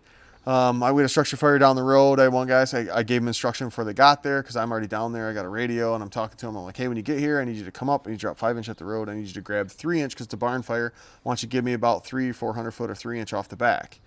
Well, when Jerry gets off the truck, he just grabs 3 inch and just starts yanking. Well, there's like 800 plus feet of it up there. And I mean, he pulled all of it off the truck in a giant spaghetti pile. Just a giant ball of crap. And you're kind of just like, well, I think one of the greatest things that I've learned in that aspect is like, all right, it happened. So being mad at you is not really going to get us anywhere. That's where I think humor does help a lot. Where you're like, look, it's already in a spaghetti ball. So if I yell at you, it's not going to untangle it, right? Yeah. It's just, here's where we are now. Mm-hmm. Now what are we going to do to fix it, right? And so that kind of stuff. But yeah, tons of funny ones like that. Sending, hey, go get the water hammer. There's not a water here. Go grab the metric crescent wrench, would you? Oh, okay. The metric crescent wrench. Stuff like that. It's like go get a pack of grid squares. Go ask them for the Pricky 6 for them. Stuff like that. Just, I love the fire station because it's tons of... I like the way that when you're training and doing schooling type training and in anything you do, you still like... You got to throw some humor in there. Keeps people awake. Yep. Keeps them on their toes. They get more interested because they feel like they can relate to you more too. Yeah. If you just go in there and you're like, okay, guys, today we're going to do this. Everyone's like, fuck this guy. I'm kind of bored. I want to go sleep. But when you go in there and you start messing with someone, like you're teaching them, and at the same time, it's like, hey, Raul. It's go hogging. Engagement. Keeping them engaged is probably an art form, I think, for teachers, because we've all had people that instructed us where we're like, dude, that guy's funny, or hey, when he says kind of just makes sense, and there's times when I do downshift into dick mode. It's like, hey, you guys, I'm talking about something that we all learned in basic, right? Hey, the air pack has basic things we have to do for it. In my world, in the fire service, air pack's just like a rifle, right? If I don't have it, I'm gonna die. If I don't have air, I'm dead. You're dead, yeah. Right? And so I think the hardest thing initially to get across, even to the guys that were in my chain of commands that kind of went up and stuff, it was like, hey, this isn't the Marine Corps. Please tell me how us failing at this job doesn't result in one of us getting hurt or killed. In my opinion, there is no difference, right? They're not called the United States Fire Marines or whatever, but if we screw up, someone's going to get hurt or killed. Or not get rescued. Exactly. So if the outcome is essentially the same, why don't you train with the same fervor? Why don't you want to be the best at this? And I've had some stations with some groups, some crews I would 100 times go right back to work with those guys because they're just locked right in, want to do that top tier work. And you're like, okay, yeah. They're not I want to slide by. Yeah, I'm just here because I enjoy it, but it's not like a mainstay, got to get this done type of deal. I just did it for the schooling. Yep. I didn't know 10 more years and I'm out of here. Like, oh, yep, cool, good for you, man. Don't drop your pack or nothing. So what role did the warrior mindset for you have to help you start developing your business, First to Fight Tactical Solutions? So this is kind of multifaceted, and I never told anybody this. We were having a conversation. It's an exclusive. Yep, Alicia and I were having a conversation yesterday, and I said, I kind of had an epiphany, like I realized something. I got into this thinking, oh, it'll be cool to shoot guns and get paid for it, which, don't get me wrong, it is freaking pretty sweet to shoot guns and get paid for it. What I didn't realize going in was I needed the Marines back. And as Jeff has put it before, I am the Marine Island for Misfit Marines, right? So all the guys that, like, essentially most of us that work here, right, couldn't, even if we were 26, rejoin the Marine Corps, right? Our bodies are used up, right? Yep. We no longer benefit the Green Machine in that way. No longer benefit it. And so I realized I missed that a lot. And so all the stressors that go along with business and trying to have it be operational and put forth that drive, like, hey, every morning you wake up, like, self-employment is a bitch, dude, because it's so much easier to just be like, I'm not going to do that today. I'm going to do this. I'm going to start a business so I can make my own hours. Yeah, exactly. Yeah. My own hours are all day, every day, right? Because no one's paying the bills but you, right? And that's a conversation that I've had, like, when I tell some people, it's like, hey, when you have a bad day at work and you don't feel motivated, guess what happens when you just sit there? You still get paid. You're clocked in, right? Somebody might be like, hey, dude, you going to pull some weight today or whatever? But if you kind of just be there and sort of function, you're going to get paid. If I come out here and just sit down, no one's getting paid. No one's getting paid. No one's getting paid. No one's getting their product. That's right. And so the other thing I realized with all of that was I need us all together. And I think we all do better all together. And we function with that ability to be, close-knit, a group of guys that are, we're our own little freaking niche group of, high-level operators, right? We're high proficiency, high performers, and we need to be around other high proficiency, high performers. And the accountability factor, right? So all the stressors that go into it, what nobody kind of realizes when you're like, yeah, the money and the this and the that.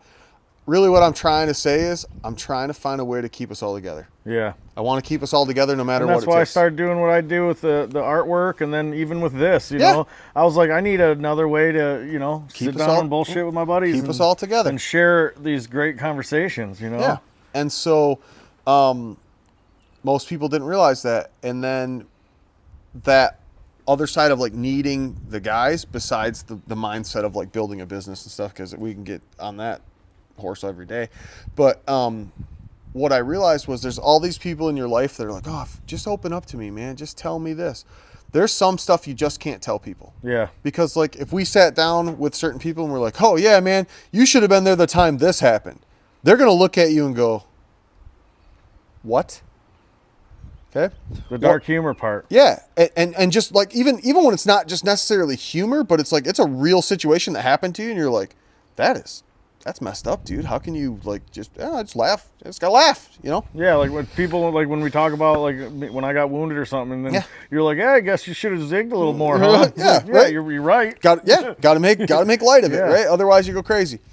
And so what I realized was that the only people you can actually truly get, like, you have to feel safe, and I feel safe around my fire team, my team of guys, right? That's why I can go, people go, man, haven't you had any close? Yeah, I've had people shoot the dirt right by my foot. Barber had that one where the bullet went in the freaking barrel and was spinning around. You could hear it, right? I remember when Pedro almost shot my foot off. Yeah. I don't know what his real name is. We call him Pedro. But walking out the door to go down to the gun range with a bunch of strangers and shoot weapons, as long as I'm with one of my good buddies, it's like, dude, they never let me die before.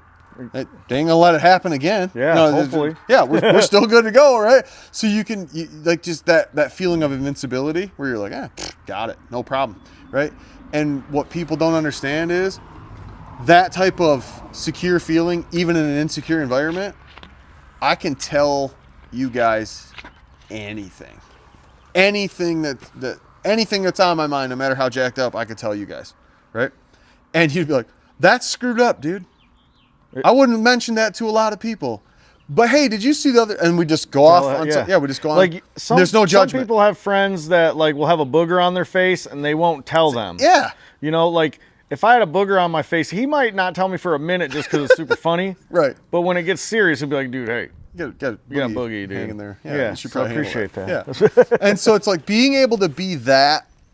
I think basically, as far as human operation, like most people never get to experience what we have, but they all strive to get there, right? Everybody wants that connection to be able to just be like, hey man, you know what I think stupid? This. And you know what I don't like about that? That. Or to be able to go, hey man, I back your play 100%, but that's a dumb fucking idea.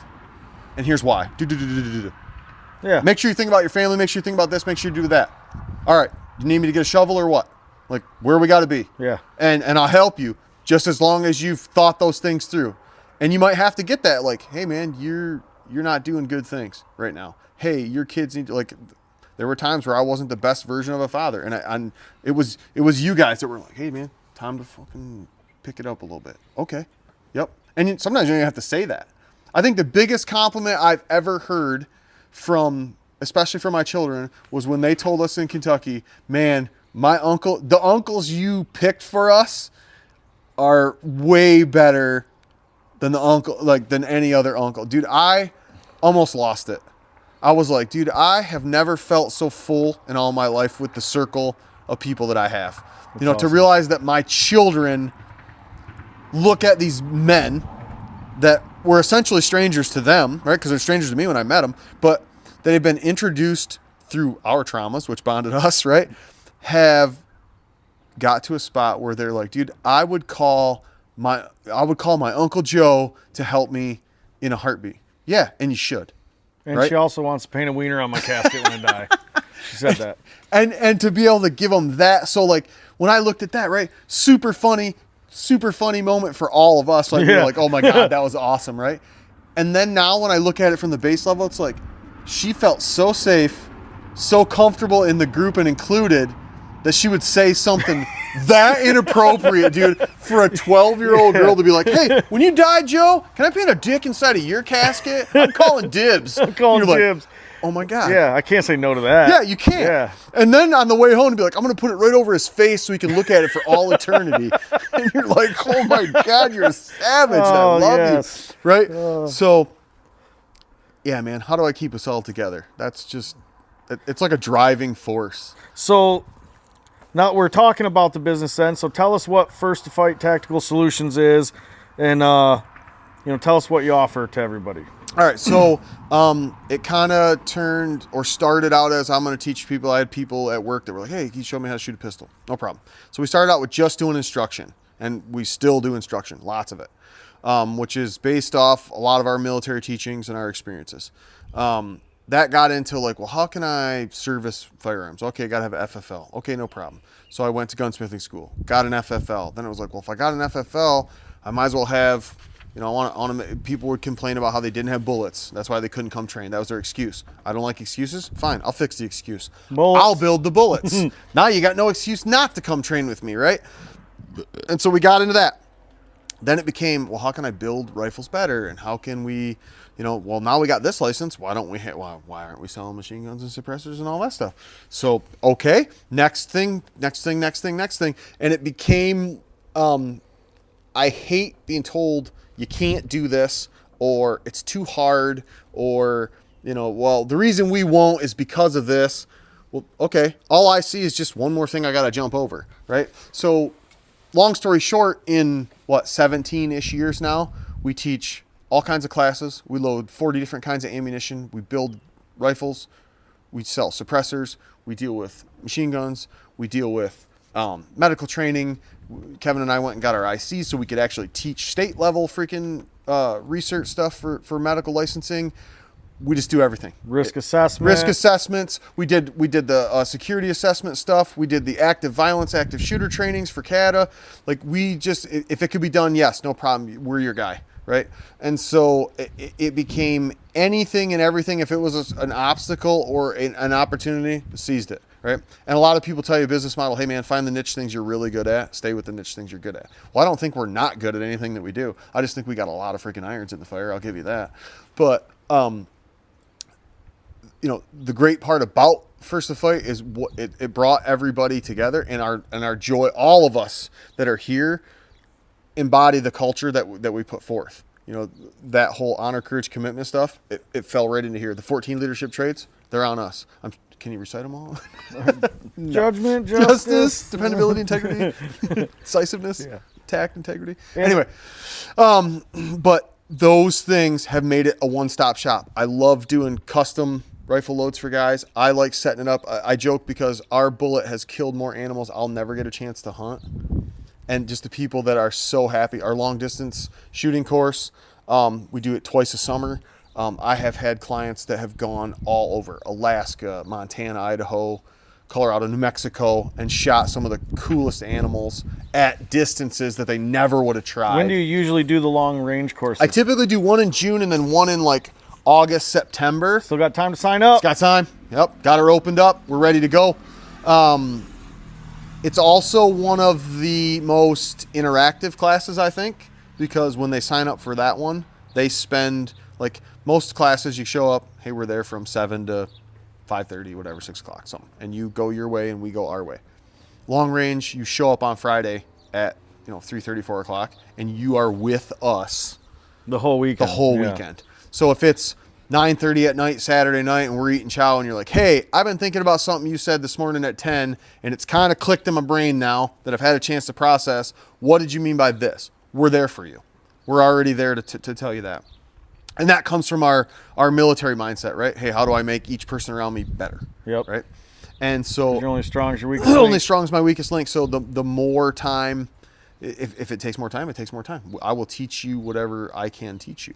And that goes same with the medical, same with anything that we're teaching. And we do critical carbine is going to be new this year. So that's going to be one-handed rifle operations, how to put tourniquet on under duress, how to fix malfunctions if you're one-handed, how to operate weapon systems that way and provide yourself aid and others aid. Just a super really engrossed course that probably should have been part of the curriculum before we left. Like the whole EMP course was awesome, but it stopped where it should have been like, okay, now if this happens, you got to be able to do this, this, and this. Because, you know, how many guys were like you, they're like, oh, now what do I do? Like this whole thing that I've been taught is dependent on the operation of both of my hands. And I don't have one now. Like it's just not working. Yeah. So now what do I do? Now what do I do? Yeah. And now you're problem solving on the fly when you shouldn't be, right? We should have been like, hey man, no problem. We already trained for this. Now I need you to do this with the weapon, right? And so that one's huge. Like you said, with the threat assessment stuff, I've done a couple different companies call us. Hey, we want to know where we're weak at, where we can improve, you know, how we can come up with those. The speaking stuff, we're gonna be in on our leadership speaking. I've already got a couple approved courses through the state for CE credits, even for teaching base leadership. So you know, supervisors up through middle management type stuff. Developing a new guy course, like, hey, what are the 10 things? Like I'll give you one of the things every new guy should know. Never miss a chance to take a piss. Right? I like that. Never miss a chance to take a piss, right? And what did you learn by all the times you spent in Humvees, helicopters, landing craft, or any other like standby to standbys? I have to pee. I have to pee. And if you didn't bring a little freaking wide mouth Gatorade bottle with you, you're fucking wrong. Yep. Right? Because you're either going to need it as a spitter or you're going to have to piss Or you're going to try pissing in a little water bottle. You're going to get piss all over your hands. Yeah, you get piss all over your hands. Where if I had a Gatorade bottle, I could piss in it and I can dump it out later. Right? So little tricks of the trade, right? Never miss a chance to take a piss. So, stuff like that, man. If you have a question that you even think is in the wheelhouse of tactical / hunting / outdoors, like, yep, we'll do it. Even if I don't have a class for it, we'll figure out a curriculum. Like I want to do a bushcraft one, take them out, you know, get the kids this year. I want to get my kids out, start teaching them some of that stuff, how to survive outside. Hey man, if this is happening to you, that sounds awesome. You need to do this, right? Hey, this is how you build a fire when you don't have all this other stuff. Just all this stuff you never really realized the Marine Corps taught you how to do, or the men in your life, right? All those guys that were supposed to do men stuff, and taught you how to do these things, like, you know, learning how to hunt, and like we talked about the turkey hunt, like using the shadows and stuff. I learned a lot of like active camouflage and using shadows to your advantage and that kind of stuff. Yeah, I learned a lot in school of infantry and stuff like that. But like Sergeant Luna and going through the sniper course and being like, hey man, this is how you hide, but you look like you're supposed to be there, right? And it was like, holy crap, there's like a ton to this. Yeah. And so all that stuff, if it's a thing, America. Well, that's one thing I really like too, is that you take pride in knowing that you can help Americans defend themselves, because not only do they just come here and they get their certification to carry a pistol, which they should have the right to fucking carry anyways because they're American. And that's how citizens should have the right to defend themselves. But being that, you know, those are the laws we got to follow, we have to go through the steps of training them and giving them the ability to get their license on their own. And you want these people to have that ability to defend themselves because it's their God-given right. So does that bring you a lot of pride, knowing that you've helped so many people learn how to?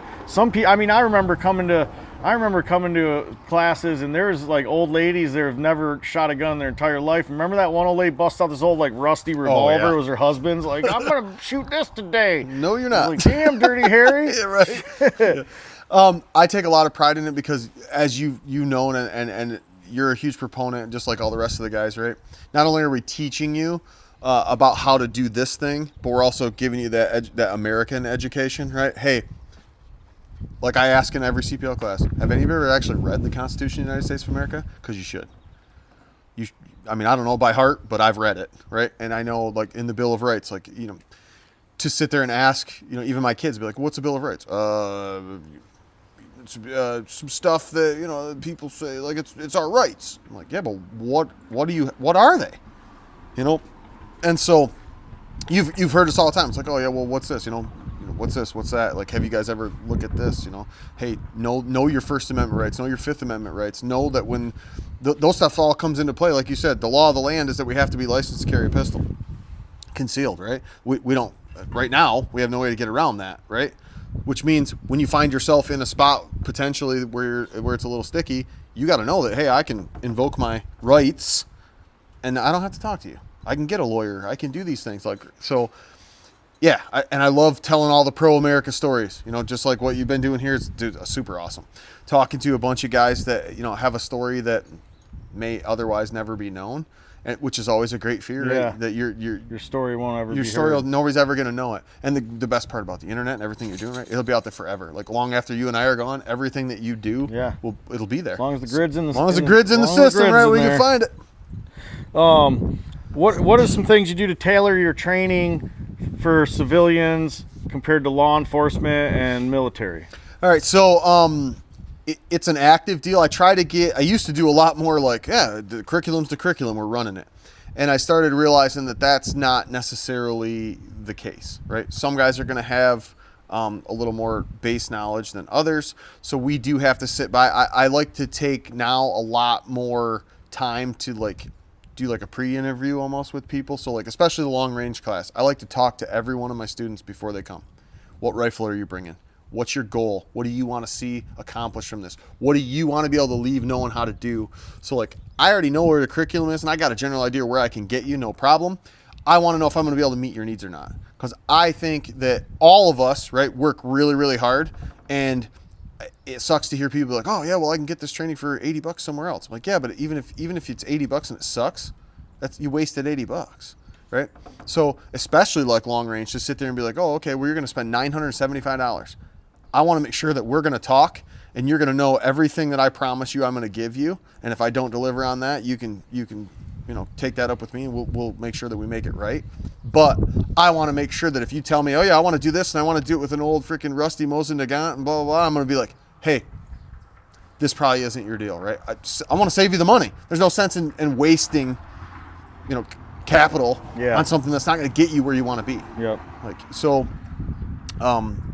I take a lot of pride in that kind of stuff, being like, hey, I want to be able to set it up for you, right? And law enforcement, it tends to be different, or guys that are, I've done competitive shooters, I've done church security teams and stuff like that. It's just, you kind of get a general idea, but you never really know what you're always going to get, because some of those people think they're way more proficient than they really are.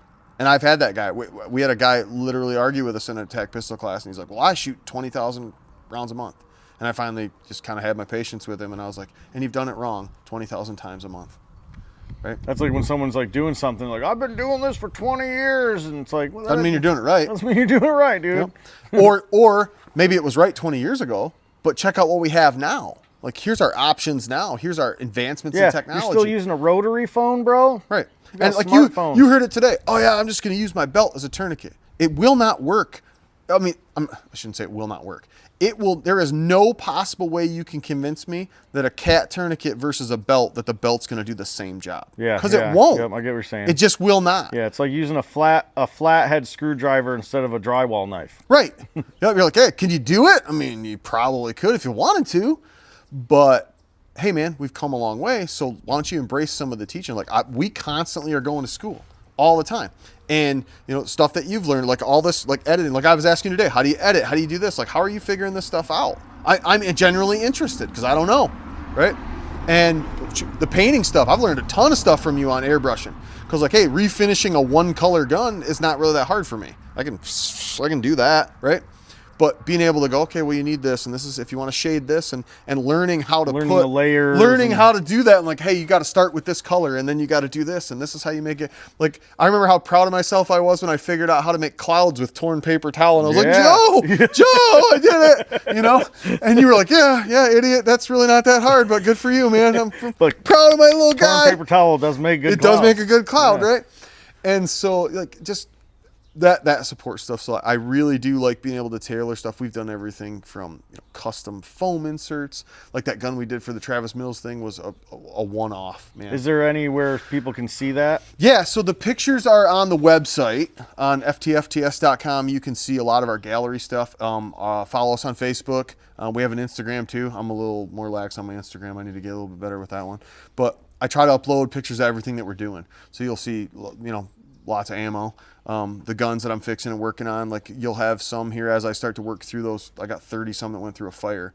You can look through some of the Browning A5s and stuff that have been brought to me that have been in just awful condition that I've been able to pretty well restore and bring back to pretty new state. So yeah, man, it's you did. I remember you did the case and the rifle for the fundraiser for Matinka. Yes. Yep. So Like, tell them a little bit about him and that situation. So Matinka was with me when we went. Yeah.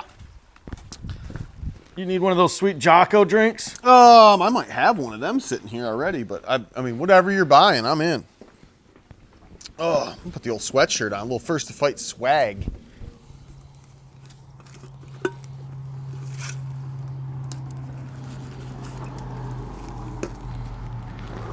We're back at it. So tell him about Matinka. He served with us in the Marine Corps. So Matinka served with us, went over with me. Long story short, got back, became a state trooper. Ended up having some medical stuff. Resulted in him having an amputation below the knee, I believe. I don't remember which side. He was one of the, I want to say one of the first state troopers that was able to come back to on full duty, on a full duty with a prosthetic. He ended up having what I would call a fluke thing, and like I said, don't quote me on everything. I don't have all the solid details, but he had a cardiac arrest and kind of went into a coma, and then he passed shortly after that had happened. And just a crazy thing to have. Like this one thing after another. I mean, super healthy dude, really. I mean, compared to the rest of us. And just the fact of being able, like, losing a limb and still working, committing to going back to being a state trooper. And then, so you guys did that fundraiser, and what kind of rifle was that you built? So I made I had a few parts here, which helped a lot because, let's face it, we're not all made of money either, you know. But I always have tried to look out for Bravo Company for sure. And so when I do a lot of fundraiser stuff, which I'm not opposed to doing fundraiser stuff for other people. Like if you've got a group of people that wants to build a weapon for a fundraiser that they'd like to do, like we're all in. But I made a competition 223 5.56 with a heavy barrel. It was a 20-inch gun. It was basically a pretty close to exact replica of the one that I built for myself. So it's basically an OBR in 5.56. It's a 20-inch heavy barrel gun. I mean, a shooter for sure. And custom painted it, did a custom case for it where we painted it, you know, did the USMC stuff, did the MSP thing, and then they did a silent auction, and we did the transfer over to the winner, but we donated 100% of that to the kids, to his kids, so that they could put that. And so we went and hand delivered the check and sat there and talked with his wife for a while, and it's a good feeling to give back, but I mean, a shitty reason, but a good feeling. To know that, you know, for one, Marines pretty much always take care of each other, and Bravo Company Marines always take care of each other, and that's. Hit us up, brothers. Get on the show. If you need something, we're always there. Yeah. You know? So I do, coming out for like Pete's stuff and making it to the to the memorial and all that stuff that like you guys have been doing when you went down there and talked to those guys. Important for them to hear. Hey man, there's a lot of guys that walked a lot of hard path before you got here, and you should make sure to never forget that. Yeah. And to keep giving back. And so, after the Matinka one, we've been given to Walking Humbly for pretty much since you took me down there, ever since we went and helped that out, because I love that organization and what it does. It's grown huge, helping kids. Yep, Walking Humbly Outdoors. So they're one of the only organizations in all the years that I've dealt with people doing stuff for veterans. The Walking Humbly Outdoors organization, they do youth hunts for veterans kids, and they started out doing they wanted to do the youth hunts for Gold Star kids with family members or parents that had died in the war, and then they opened it up to like Purple Heart veterans, and then combat veterans, and I don't know if they did first responders yet or not. So they do. Yep, they do first responders. Essentially, if you are disability rated through us, through the VA or whatever, and or you are a first responder that has been dealing with any of that stuff, they really understand that. When we talk about all that purpose and that warrior mindset, our children and our families carry a lot of weight that we don't even realize sometimes, right? I realized that when we went down to Kentucky and I took Kylie for the very first time, and how well she was able to bond even with kids she sees, regularly. to realize that, oh man, my daughter's probably in a class of 30, 32 other kids, and she's likely a lot of the time the only veteran kid, right? And so there's not a lot of like, hey, we go hang out and have, barbecue parties with other veteran kids. Yeah, we're just and like me as an adult, I don't go to PTA meetings, and I don't hang out with the non-veteran kids. Yeah, we don't go with the non-veteran people too often, because usually our humor and such doesn't land well. Yep. And so that organization has worked wonders for those children, to watch them come together. Like, she still talks to some of the kids that she met down there that don't live in Michigan, that aren't like our guys. She talks to them almost daily, and it's awesome for them to all be able to sit there and go, hey, I'm not different. We're just in a different situation. And that's one cool thing I thought was awesome about them, is that there's not a lot of the groups out there that do stuff for the kids. You know, it's not about the veterans coming to hunt. There's a lot of programs that let veterans hunt and fish and do stuff like that, but there's not a lot of programs, or any other programs that I've found yet, that are like, hey, we appreciate what you did, but this is for your kids. Yep. So we just want them to have fun, whether you're bored or not, because there's dads that are not interested in hunting at all. Yep. And they're still open to take their kids there so they can learn that skill. And over the years of going there, we've grown to like become kind of like a little family almost. It's like going to a family camp once a year almost. You go, you say, hey, how'd everybody? Yeah, how was your year? And then we start helping out more and more. Like the first year we went, compared to then after that, now we're like helping out, like coaching the kids when they're shooting, and then you donate all the ammunition to the hunts. And then they got it's just a really cool organization, so I really like that. Yeah, the smiles on their faces, like I will build, and even the kids when they get their gun, so everything's paid for, right? The kids get a gun, they get their camo, they get lodging, they get travel, the food, like all of us get there. And I think, really speaking from the vet standpoint, I think most of us, even though we also love to hunt, I'd rather see my kids getting stuff, because it's just so much cooler for me to be like, hey man, you guys put up with a lot because of the path that we chose. Yep. And so it's awesome for you to get that. And so even with us, once those kids go through that, ammunition wise, I've told it to every person that's there. If you contact First to Fight after you've been through this program and you need a box of bullets, it's on its way. We'll send it free of charge, mailed right to you. We want to keep kids outside hunting and in the outdoors. It's super important to not lose that base. Because there's a lot of life skills that go into like teaching kids how to do stuff outdoors and how to hunt, especially. Not only does it teach them safety around firearms, but it also teaches them if they can provide food for their family someday, or it's just. And not only that, there's a ton of people I've talked to over the years that believe in God but don't go to church, but sit in the woods and they find God while they're sitting in the woods. And that's how I feel too. I don't go to church all the time. I love Jesus, but for sure when I'm sitting out in the woods, that is looking at all that he's created. Yeah, it's amazing. That's been good. So with back to the business part, so a lot of people buy guns, but they don't always train. So what is something that you would tell them? Tell someone who's interested in buying a gun, who has never had any training. I think the funniest statistic that I've ever heard is that just over 70% of people that buy a firearm will only ever get that gun out and do anything with it 3 times in their entire life.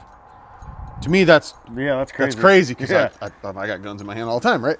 And so it's crazy to me, but I could also understand it. Like, oh, okay, I get it. Like, you kind of get in that fear mindset, and you're like, okay, I gotta have a gun just in case. But then you don't use it. So, you can even liken it to like a fire extinguisher, right? Almost everybody has one. Do you really know how to use one? When was the last time you were like, all right, you pick it up, you pull the pin, you aim, squeeze, sweep from the base of fire, work your way, right? Does everybody know how to do that? Or would you have to be like, okay, I'm going to do. And so the time to learn how to use it is definitely not when your kitchen's on fire. Definitely not when your kitchen's on fire. And same thing with a firearm. The time to realize and become proficient with a firearm, especially in self-defense or, hunting or whatever, is not when you're about to do it. Yeah. Like, oh man, somebody's about to break into our house. I should figure out how to load this gun and how I should keep my hands so that I don't lose the top of the meat on my freaking fingers. Yeah, when the there's slide only goes so back. many lucky dudes who have only went elk hunting one time in their life and never hunted before that ended up going home with an elk. You know what I mean? Exactly. So, what skill do you think is the most overlooked when it comes to self-defense and readiness? Ooh, that's a great question. I think the mind, the mental mindset is the most overlooked thing, right? It's so easy to sit in a controlled environment and say, I would do this and I will do that, right? The problem is that without any muscle memory and without any actual warrior mindset, because the warrior mindset's huge, right? And you don't have to be in the military to have a warrior mindset. No, absolutely not. And so, but to essentially a lot of people that we deal with, even gun people, the mindset seems to be, well, if I don't eat the bear won't eat me, right? Instead, hey, sometimes the bear eats you and sometimes you eat the bear. But if you prepare yourself to eat the bear every time, he will not eat you. So, in that mindset thing, all those cliches that you give out, if you act like a sheep, you'll be eaten by wolves, right?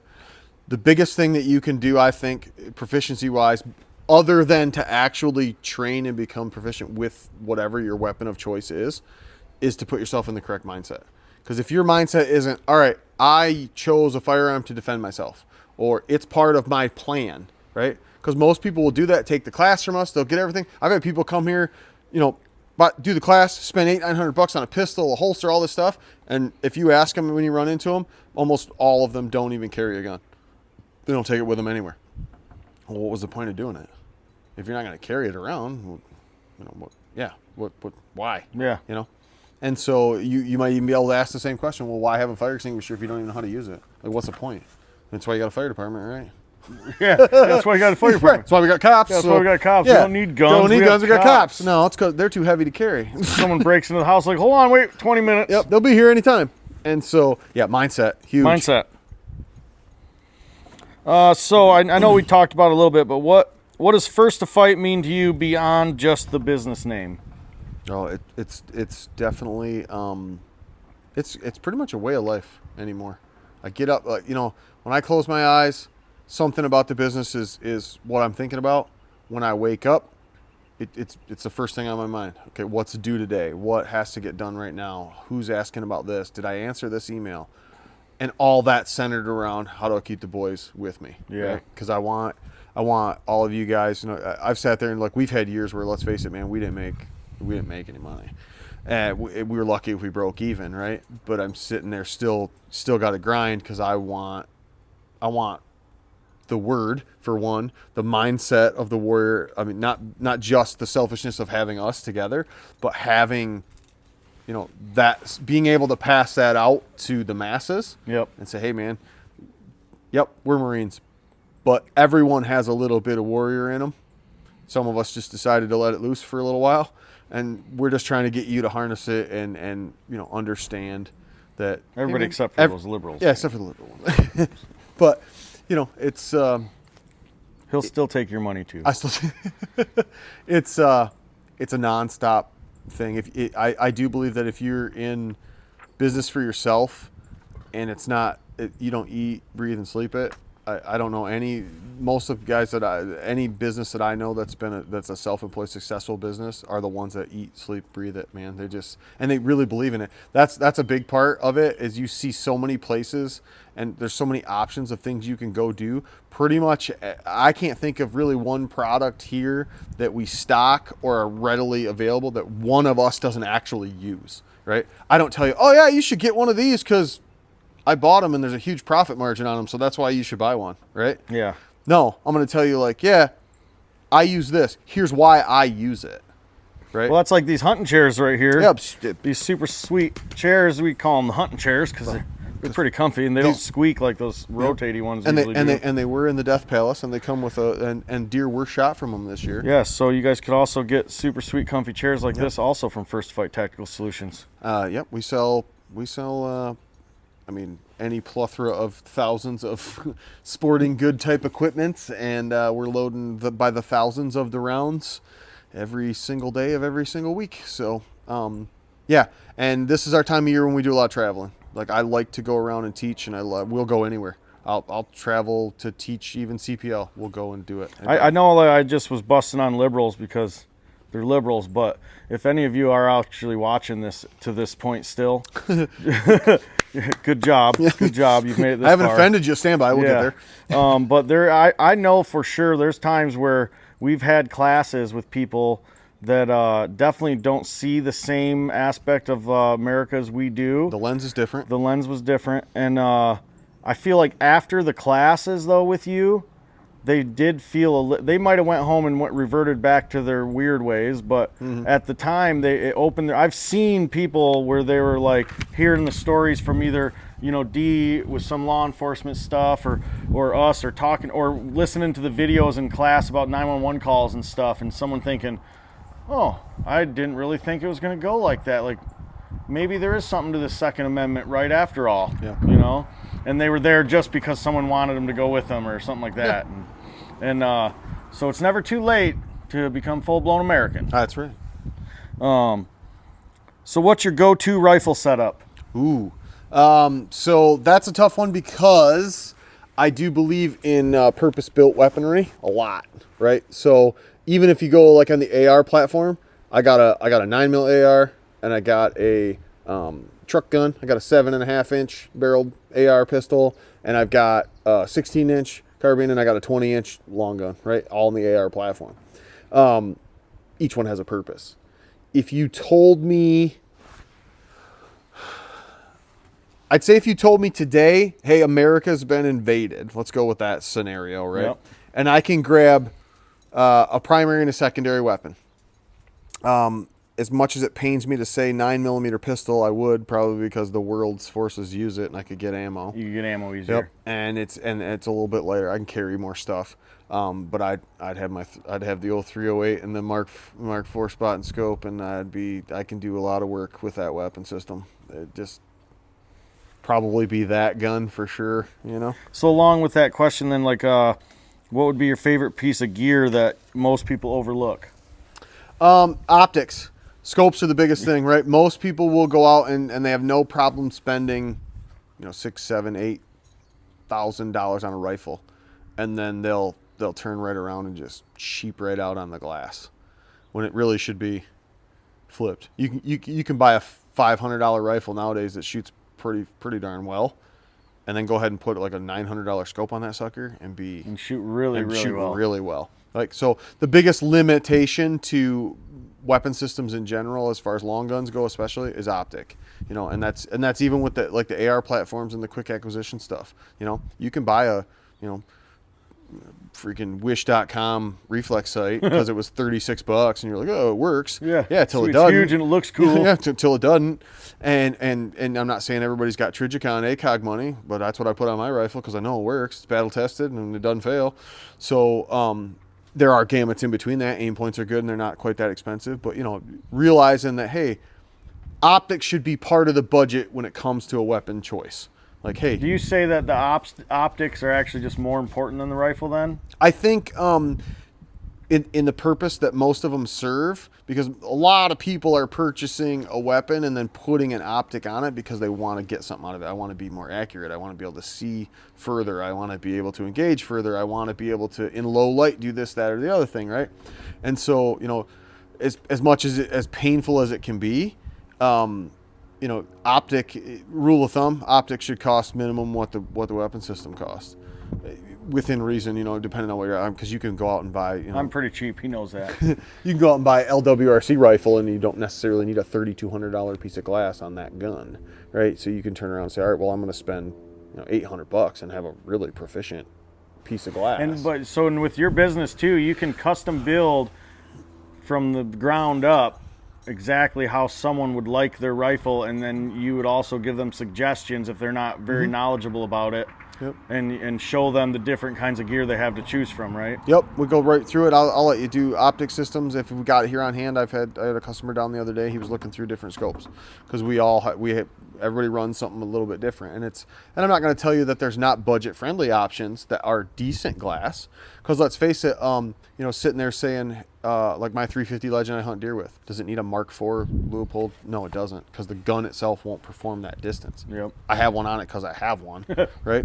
But you could also go with with like a Athlon that's a $250. And that's what I've been scope. using, and I love it. Yeah. And so you can go with a $200 to $400 scope on a rifle is meant to shoot this far and still be super happy with it. And I've dealt with the company over the years as far as like warranties on caps and stuff like that, and they've been nothing but a pleasure to deal with. And their stuff's tough. It seems to last. What's one of the worst tactical trends you've seen in training? Like something that people train tactically that you don't think is necessarily like relevant or even that they would use. I think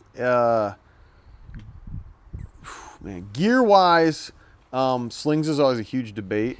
Like who's going to get slings or holsters?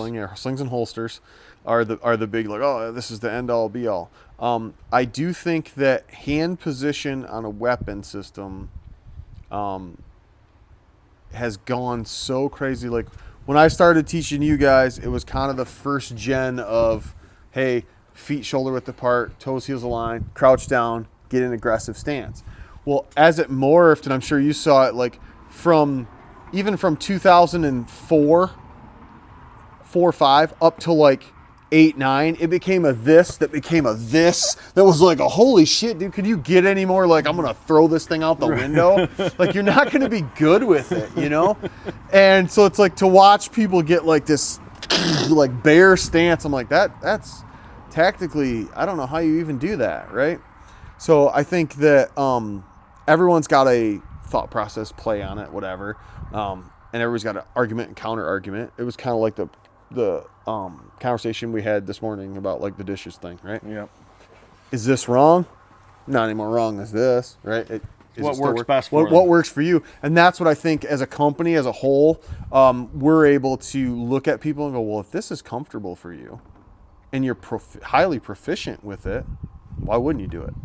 So that's one thing too when it comes to like looking for a handgun, right? Mm-hmm. You want to find a handgun that's actually, you don't want to listen to the neighbor guy or something who's telling you, you got to get this handgun. Get a Glock. Everybody's got to get a Glock. It's got the best knockdown. Buy this high point. Yeah, get two of these. Yep. You want to find one that's comfortable for you, fit your hands. Like women usually want a smaller pistol probably. And so that's probably the biggest misnomer, is that a smaller gun will have less recoil. And it's actually not true. The larger, heavier pistols recoil less than the smaller guns. Same amount of energy's got to happen in a smaller space, which means you're going to feel it. Yeah. Right? So now how do we walk that line? How do we get ourselves into a weapon system that's user-friendly too, right? And now you quite often, that's the reason there's hundreds of options, right? There is a lot of times where you're like, well, if I choose this option, I am going to sacrifice in this column, right? So it's like, hey, maybe your hands are small and you're like, this grip is awesome. Yeah, but it's a single stack gun, so I'm only going to get 7 rounds out of it. All right. Doesn't make it a bad choice. Just remember, you only got 7 bullets, where I could turn around, hey, my hands are bigger. I can get the same size frame of a gun, but I'm holding 17 rounds. Yeah. Right. So but I'm also carrying around a pistol that's holding 17 rounds. Right. And so you're walking a lot of lines. I think probably outside of that, I see a ton of people, pistols, rifles, tack gear of that nature, a lot of focus. A pocket knife is probably the most useful piece of gear. My grandpa used to say, don't trust anybody who doesn't carry a pocket knife, right? And I carry a knife with me every 2 of them. In case there's cheesecake. In case there's cheesecake or I got to fight somebody, right? But, focusing on that, because you'll see a lot of people that are like, oh, well, yeah, I got a knife. And it's this, $7.99 Winchester Walmart knife they bought, and you're like, hey man, maybe. It's kind of like the old debate, like, hey, I bought an $800 pistol and then I put it in an Uncle Mike's grocery sack holster. Yeah. Like, yeah. Dude, what? Yep. Nice cell phone clip, dude. What are you doing? Yeah, or like you try moving faster than a walking pace, that thing's gonna pop out of there. Fall right out of there. Or you're gonna shoot yourself in the leg. Yeah, exactly. So what keeps you going when days get long and the mission gets tough? It's believe it or not, as corny as it might sound, it really is. It's the girls, for one, the kids. having purpose. I believe that a lot of the stuff that happens to veterans, where we get down that negative rabbit hole, is just a loss or a lack of purpose. Not knowing what it is I'm supposed to do, right? We just lost this identity, right? It was a major portion of our life, and it was a major purpose. Like, we knew exactly what our thing was, right? And then they were just like, okay, thanks. See ya. Thanks for stopping out, right? See you later. And now you're like, okay, now what do I do, right? And so that might be your kids. You know, it might be, like you said, it might be your faith. Maybe that's what kind of recenters you. Pets. Yep. Yeah. It might be the animals. Like I've had a service dog for the last, I don't know, 10 years or so. It's been a lifesaver. I can sleep. Like, but yeah, girls, all of you guys going, hey man, if you don't get up and push. That's what I get kind of bummed about sometimes when I talk to vets that I haven't talked to in a long time and stuff, and they don't have other people in the veteran communities to talk to. So it feels like they feel like sometimes like they're wondering, like, oh, what am I supposed to be doing? Yeah, like, where's everybody for me? That's why I really try to reach out to these people, and I want people to come, get a hold of me and be able to talk, because like you were saying before, like the stories that some people will never hear, in like World War II in general, we hear all these crazy stories of the select few, right? But imagine of the thousands and thousands of people that fought in World War II, they all have this crazy stories, Yeah. And some of them stories never ever got heard, long before podcasts and internet. Yep. And so that's kind of like, my mission now is to like hear the stories from the guys who, they weren't full career long military dudes doing black ops missions and stuff, and I'd interview those guys too, and I'd love to, but I really want to just interview the dudes did their part, that did their service to their country, and then continued to do their service to their country after getting out, or are trying to, and but have a story that they want to get heard. So I mean, you got to have that mission to keep driving forward, for sure. The purpose side of it, I believe, for all the good that the VA does and the system, like there's always faults in every system, right? It doesn't matter what you do. There's always somewhere where you're like, I could tweak that, right? Some of the conversations that I've had with people that sit higher up is like, hey, the worst thing that the VA could have ever done for us was say, here's a bunch of money for getting hurt, but you can't go to work now, right? Hey, here's your money, but you're unemployable. Yeah. Don't go earn any more. Don't go earn any more. The world sucks and everything costs 10 times more than it should, so you can't afford to live anyway. But you can't go do anything. And what I think is failure to be realized is it's not always about making the money. It's sometimes about being like, all right, I have to get up today. I have to brush my teeth. I have to make my bed. I have to put my stuff on. I have to go and do XYZ, and then I can come home and do XYZ, and then that's my day, right? When you get up and you're like, okay, well, the VA gave me $4,000 for the month and the rent's paid, so let's get drunk. I got nothing else to do because I can't. I'm not allowed to, right? And you want to talk about sucking the purpose out of somebody? We're talking about type A, high proficiency, high performers that are trapped. Yep. And it's like, dude. Because sometimes just like the issues and the being trapped, sometimes people think of it as laziness too. Mm-hmm. When there are a lot of lazy fuckers out there. Absolutely. But there are a lot of dudes out there I know that I could call in a heartbeat who would come help me do the hardest work ever. Mm-hmm. But yet when they're on their own time, they might just sit around and be bummed out all day because they don't have their purpose was to come help someone. And so I think we need more programs to help veterans find those areas where they can help people, or work on finding that purpose. Mm-hmm. I wish there was more organizations that would help that aspect of finding the purpose for someone, because like the hunting and stuff, not every veteran wants to go hunting, not every veteran wants to go fishing, Nope. So there's got to be veterans organizations out there that help people get into Kayaking, racing or kayaking or stuff like that, or fucking rollerblading. I don't know. Right, anything. Just something that makes you want to get up. Yeah. And go out and do something. And the other challenge on that side for especially the vet community and the first responders and stuff like that, I know that they're long hours. I know that they're a lot of times thankless hours. I know that it sucks a lot out of you to give and feel like you're not receiving. But sometimes, just like leadership, the best leaders are servant leaders. Servant leaders, right? Yeah. And so, Jesus calls us to be servants, right? And he was a servant, right?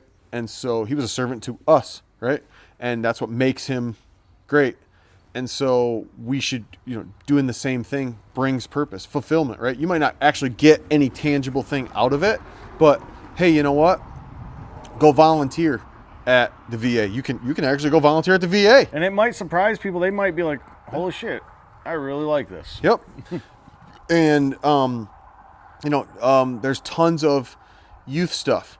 There's always like there's a fishing weekends and all this kind of stuff that you can do with these, mentored youth. There's a lot of problems nationwide in this push towards this, toxic masculinity, fatherless system, which is horseshit.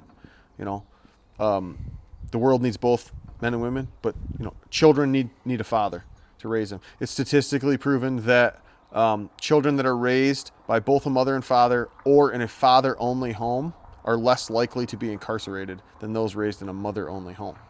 And it's not nothing against the moms. No, it's not. They're doing it. They're doing what they got. They're what doing they the can motherly do. duty, but and we were made to compliment one another. To be honest, right? Dad was. I mean, everyone remembers the wait till your father gets home, right? Oh fuck, dude. When Dad gets here, he's gonna be pissed because the last thing he wants to do after dealing with everybody else's bullshit is beat my ass. Yeah, but.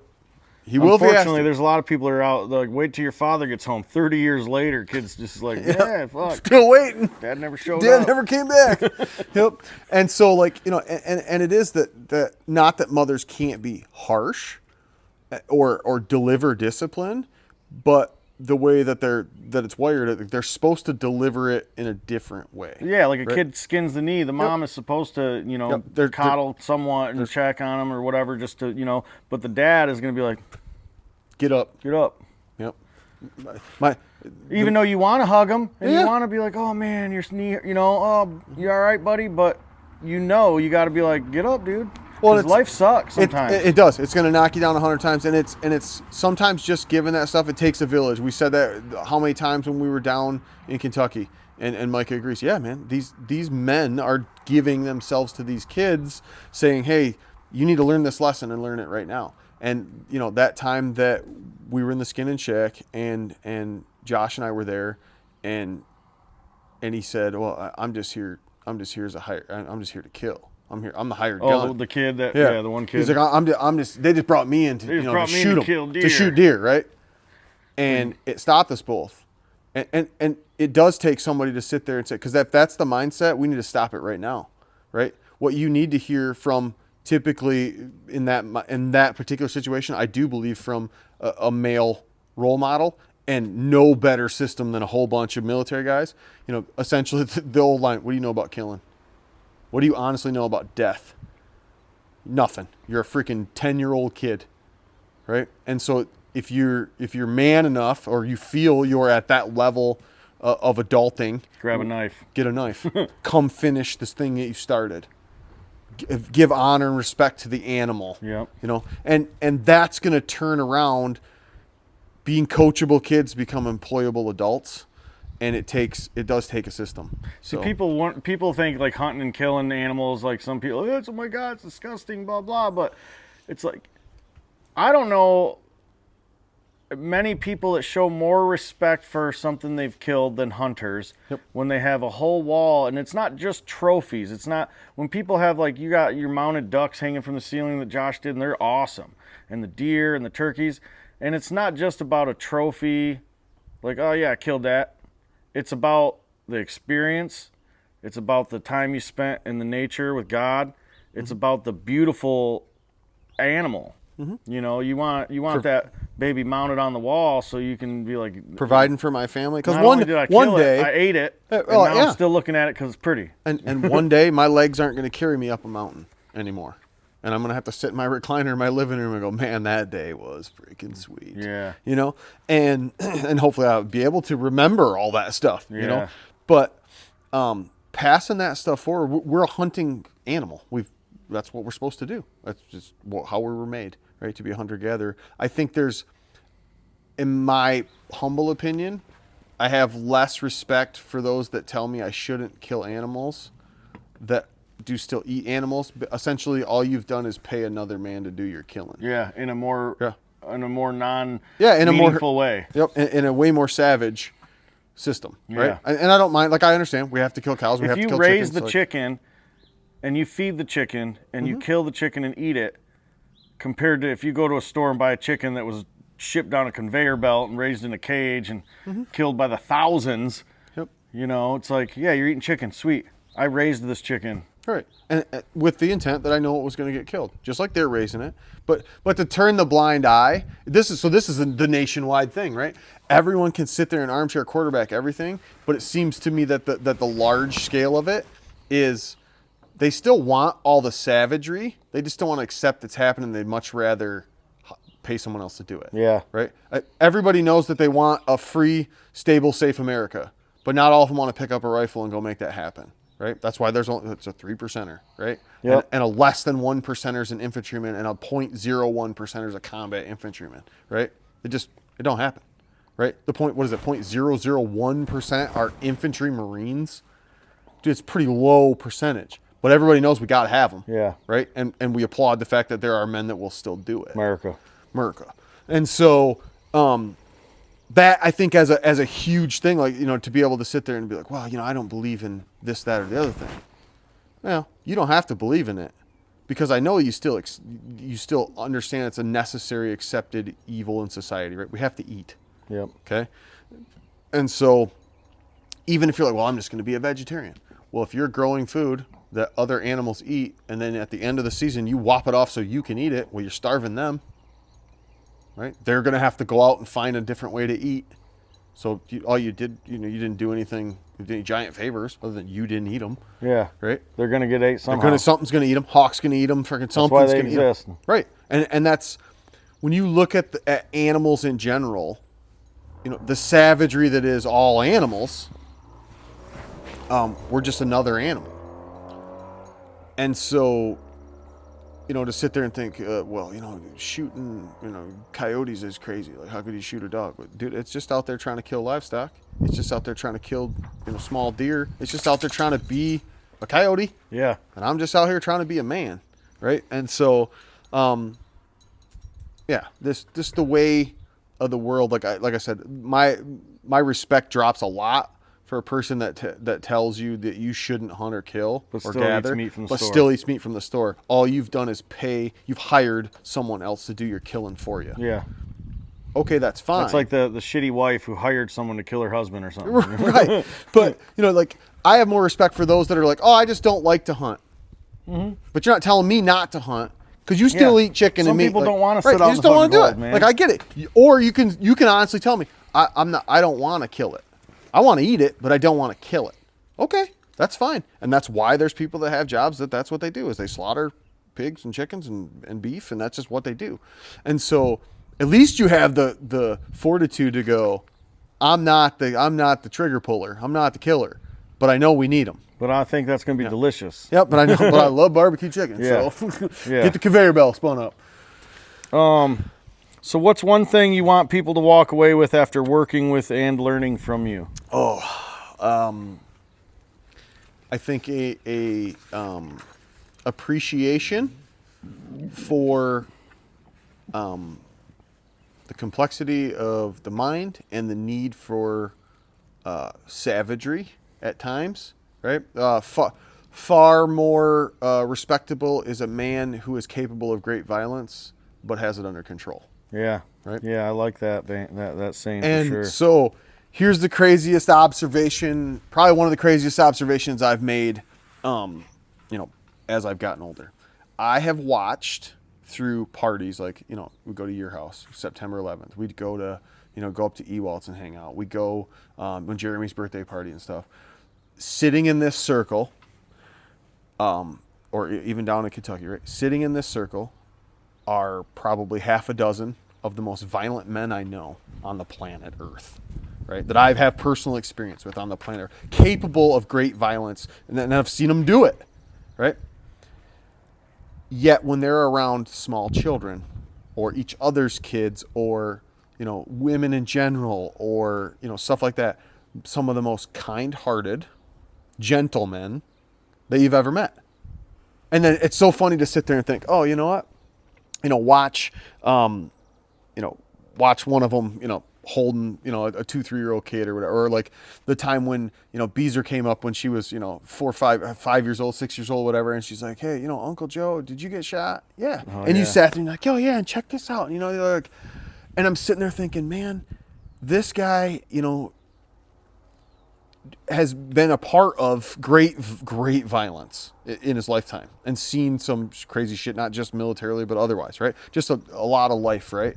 But because you have the capability, the respect for that capability, and the control of it, you're one of the most gentle people that I know, right? And I think that is the way it goes too with a lot of the veterans. Like that a lot of them, that's the way it is. Especially when they know they've been in the situations where they can be violent. Mm-hmm. Oh yeah. They also and that makes them almost more calm because they know they can be so violent. Oh, absolutely. Like, and I don't want to go this way, but if I have to go this way, I don't want to go this way, but I will. But it's also because we just love our country and the people in it too. So it's like, we don't want to be considered like the crazy asses or I'm just some grumpy old angry vet. It's like, just give us an opportunity and, we'll help you change a tire or, I'll hold a baby. Yep. But if I have to snap a neck, I'll snap it. I will do it. Yeah, I can do it. And it's, and it is to sit there and to think those things. Like I said, it's to just look around the room and think, man, these dudes who we're all laughing and joking, and you get done and your kids or your wife was like, oh man, I really like him, he's so nice, and you're thinking, man, this fucking dude was ready to stab. I one time with a knife, I saw him, you know what I'm saying? And you're like, I saw him fix bayonets and say, fuck it, we're all gonna die over here, let's do it. And just to know that side of one another even, and it also, I feel like for us as veterans, an even broader respect, right? Because those people that look at oh man, he's such a cool dude, he's so nice, like the people we met today, oh hey, thanks for your service, this and that, and like oh yeah, he's a pretty cool guy, and I'm thinking, yeah, I think he's a pretty fucking cool dude, but you ought to see him when he's mad. Or you're shooting at him because he gets pretty fucking mad. Especially when I get hit. Yeah, exactly. And so, to think of that stuff, that's one takeaway that I when people leave spending time with us, to say, hey man, it's okay to have the thoughts that you're having. It's okay to think, man, this we're not in dire straits as a country, but I might need to have the thought of protecting myself. And also that it's okay, especially, like when Julian and his family came in and Max sitting there, it's like, hey man, you're a young man. It's okay to have the thoughts of, I need to protect people around me. I need to be capable of protecting them. Mm-hmm. Be that with a gun, be that with my hands, be that feeding them, be that beating some guy's ass if I have to, whatever. But it's okay to think like that. Mm-hmm. And not just be like, just because, let's face it, man, mainstream just down with men. Yeah. It's just down with men all the time, down with men, down with men, down with men. Yep. And the way they think and their attitudes and this and that, it's like, dude, if all of us men just got up and went, all right, fine, you don't want us, you don't, fine, fuck it, we're done. Yeah, fucking right? Soy milk and man buns. Eat it. Yep. And dude, the whole thing would just implode. It's those of us, like, I don't think we're given, obviously, veteran side for sure, first responders, stuff like that. It's like, hey, we're not given even near the credit of being like, man, we are browbeat to death from the time we open our eyes till the time we close them. Browbeat to death by society on what's supposed to be, right? Yet we get up the next fucking day and do it all over again. Yeah. And you're like, yep, sounds good. Gotta go pay the crazy bills. Too, a lot of the people that are browbeaten on the masculinity and stuff aren't people that live like out here in the country. Like, I don't know if you guys could see these farm implements driving by and stuff during this, but like, this kind of area is what really makes up most of the country. Yeah. Like, most of the country isn't city. Most of the country is open land, chunks of farmland, neighbors helping neighbors. Neighbors helping neighbors. Mm-hmm. So when people pool like all the people that are in their particular city into one group of, oh, this is America and this is how men should be. And it's like, no, get out of the fucking city once in a while. Yep. Go drive through some dirt roads. You know, stop at an Amish stand and buy some jam. Yep. Yeah. Learn a thing or two about a Learn thing or two. You know. And it's that mindset, because I've heard, and I'm sure you've heard it when we're teaching, right? How many people have ever said, "Man, if something goes wrong, I'm coming to your house." Yeah.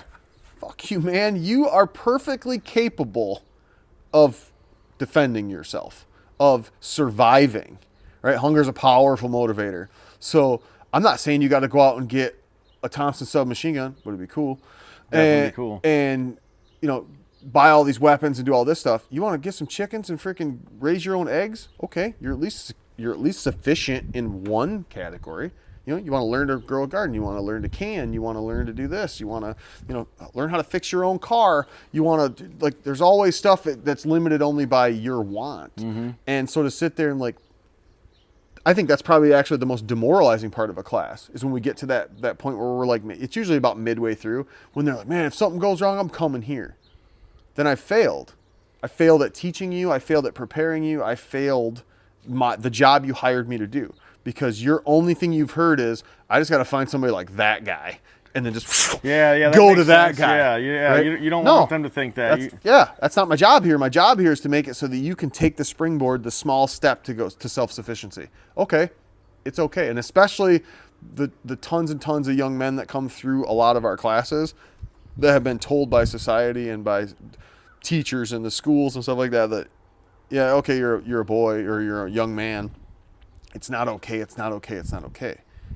It's not okay to go out and just, like, go fucking savage, but it's okay to learn where that line is. How to be savage. And it's to learn that capability of it. It's to learn, you know, it's okay to learn that if this is happening, I am allowed to do this. And that's anything. Like, how do you expect to teach fortitude? You know, it's so crazy to me to think that, 100 years ago, this entire country gave up anything. They wouldn't turn the lights on. They wouldn't. Here's your small bag of sugar. Here's this, like, because we're fighting a giant war, and everybody's like, yep, no problem. And now to listen to people bellyache and piss and moan if the Wi-Fi doesn't work, it's like, dude, when was the last time you just went outside? Yeah. Listen to the birds. Like, dude, one of my favorite things, like this morning, I get up at 5 every morning, right? I can think. There's not a ton of people up, so it's awesome. I can start my day out positive, collecting a lot of stuff that's going on around me. And like this morning, I came out here waiting for you guys, and I just sat here and listened to the animals. I listened to the birds. I drank a cup of coffee. I watched my dog walk around the yard and check stuff out and just, you know, be part of my little pack and just listen to America. Wake up. America. You know? That's pretty awesome. Yeah. Kill. So let's give one more time. Tell people where they can find you and, you know, to do some training, buy some ammo, get some guns, tactical gear. You can reach us at ftfts.com, full service website on there. You can sign up for classes on there. You can get information. You can email us from there. My contact information is on there, including the phone number. You can follow us on Facebook at First to Fight Tactical Solutions. Instagram, same thing. You know, through you guys, obviously, whenever anybody reaches out to me, art, etc., you know, tattoos, whatever, it's easy enough for me to get the contact information over you, get them in contact with you. Same thing I'm sure you would do and have done on my end. Hey, man, we can't seem to find this, that, or other thing. Yep, here's the dude. You know, go through there. So, yeah, we're up and running most of the time. I probably answer the phone more often than I should, at later hours than I probably should. Let's face it, you can get all the same services and stuff done that you can go buy as far as like. And don't call me and ask how much ammo is. Go to his website. Yep. That's not his job to tell you. It's on there. I will tell you if I have to. Yeah, but I'll tell you to go to the website. I'll tell you to go to the website. Yeah, and so we ship all over Continental 48. We can send anything anywhere. Yeah, and it's even we're super approachable, even if it's just questions. Hey, what do you think about this? Hey, I was looking at this thing. Inquiries, same thing. You can do inquiries for any of the teaching stuff, like the speaking and just getting a hold of us to do CEs, stuff like that. Either through the website. You can go to the First to Fight email, or you can go to admin@ftfts.com, and they'll forward you through to whatever we need. Customizable trainings and stuff. We're happy to build something for you, just like the one we did today. It was a reached out custom deal. We did a active bleeding control and CPR class for a manufacturer here local. They reached out to me. We put together a custom class that took about 4 hours. A company that makes trusses and stuff, and they wanted to know some medical skills in case someone got injured on the job. So we were able to go there and show them how to do that basic wound packing and life-saving CPR and such. Yeah. Is there anything else that I maybe didn't bring up that you'd like to talk about? I mean, there's a boatload of crap. We could go on for hours and hours. I'm sure this won't be the last time we sit down. Yeah, we'll definitely have some more. We'll call this the broadened buckshot version, and we'll get a little more precision as it goes along and pick some certain topics. And leave some comments if you guys have any questions that you'd like to ask Hans or myself, know about his company. Leave some comments on the video. Don't forget to like and subscribe to the videos. I don't usually like to even ask that, but it does help out for this to get reached, so that way more people can hear about the Inside the HumVee podcast mission, and learn about these awesome Americans that we bring on here, like Hans and First to Fight Tactical Solutions. I want to thank again Camotech Systems for helping me keep the Humvee on the road with their box. I want to thank Major Mac and his insurance company through Farm Bureau, McCollum Insurance Agency, LLC. Get a hold of him for some, insurance needs. I'll put his card at the end of the video here. Other than that, I'm just glad we were able to share the stories we had today. I was glad to be able to have my brother on here again, or for the first time, but be able to just bullshit with you again every time's awesome. Right. Always learn something, Yeah, follow us on, Instagram, YouTube, all that. And I hope you guys enjoyed the show. And like I said, if you got any questions, reach out to one of us, and we'll see what we can do. If you know anybody that has a good story that they should have heard, let us know about that. I do have the InsideTheHumvee.org you can go to and fill out an application to be on the podcast. If it doesn't work, let me know. I'm still learning the technical aspect of that shit too. And then other than that, it was an awesome show, bro. Oh yeah, man. America.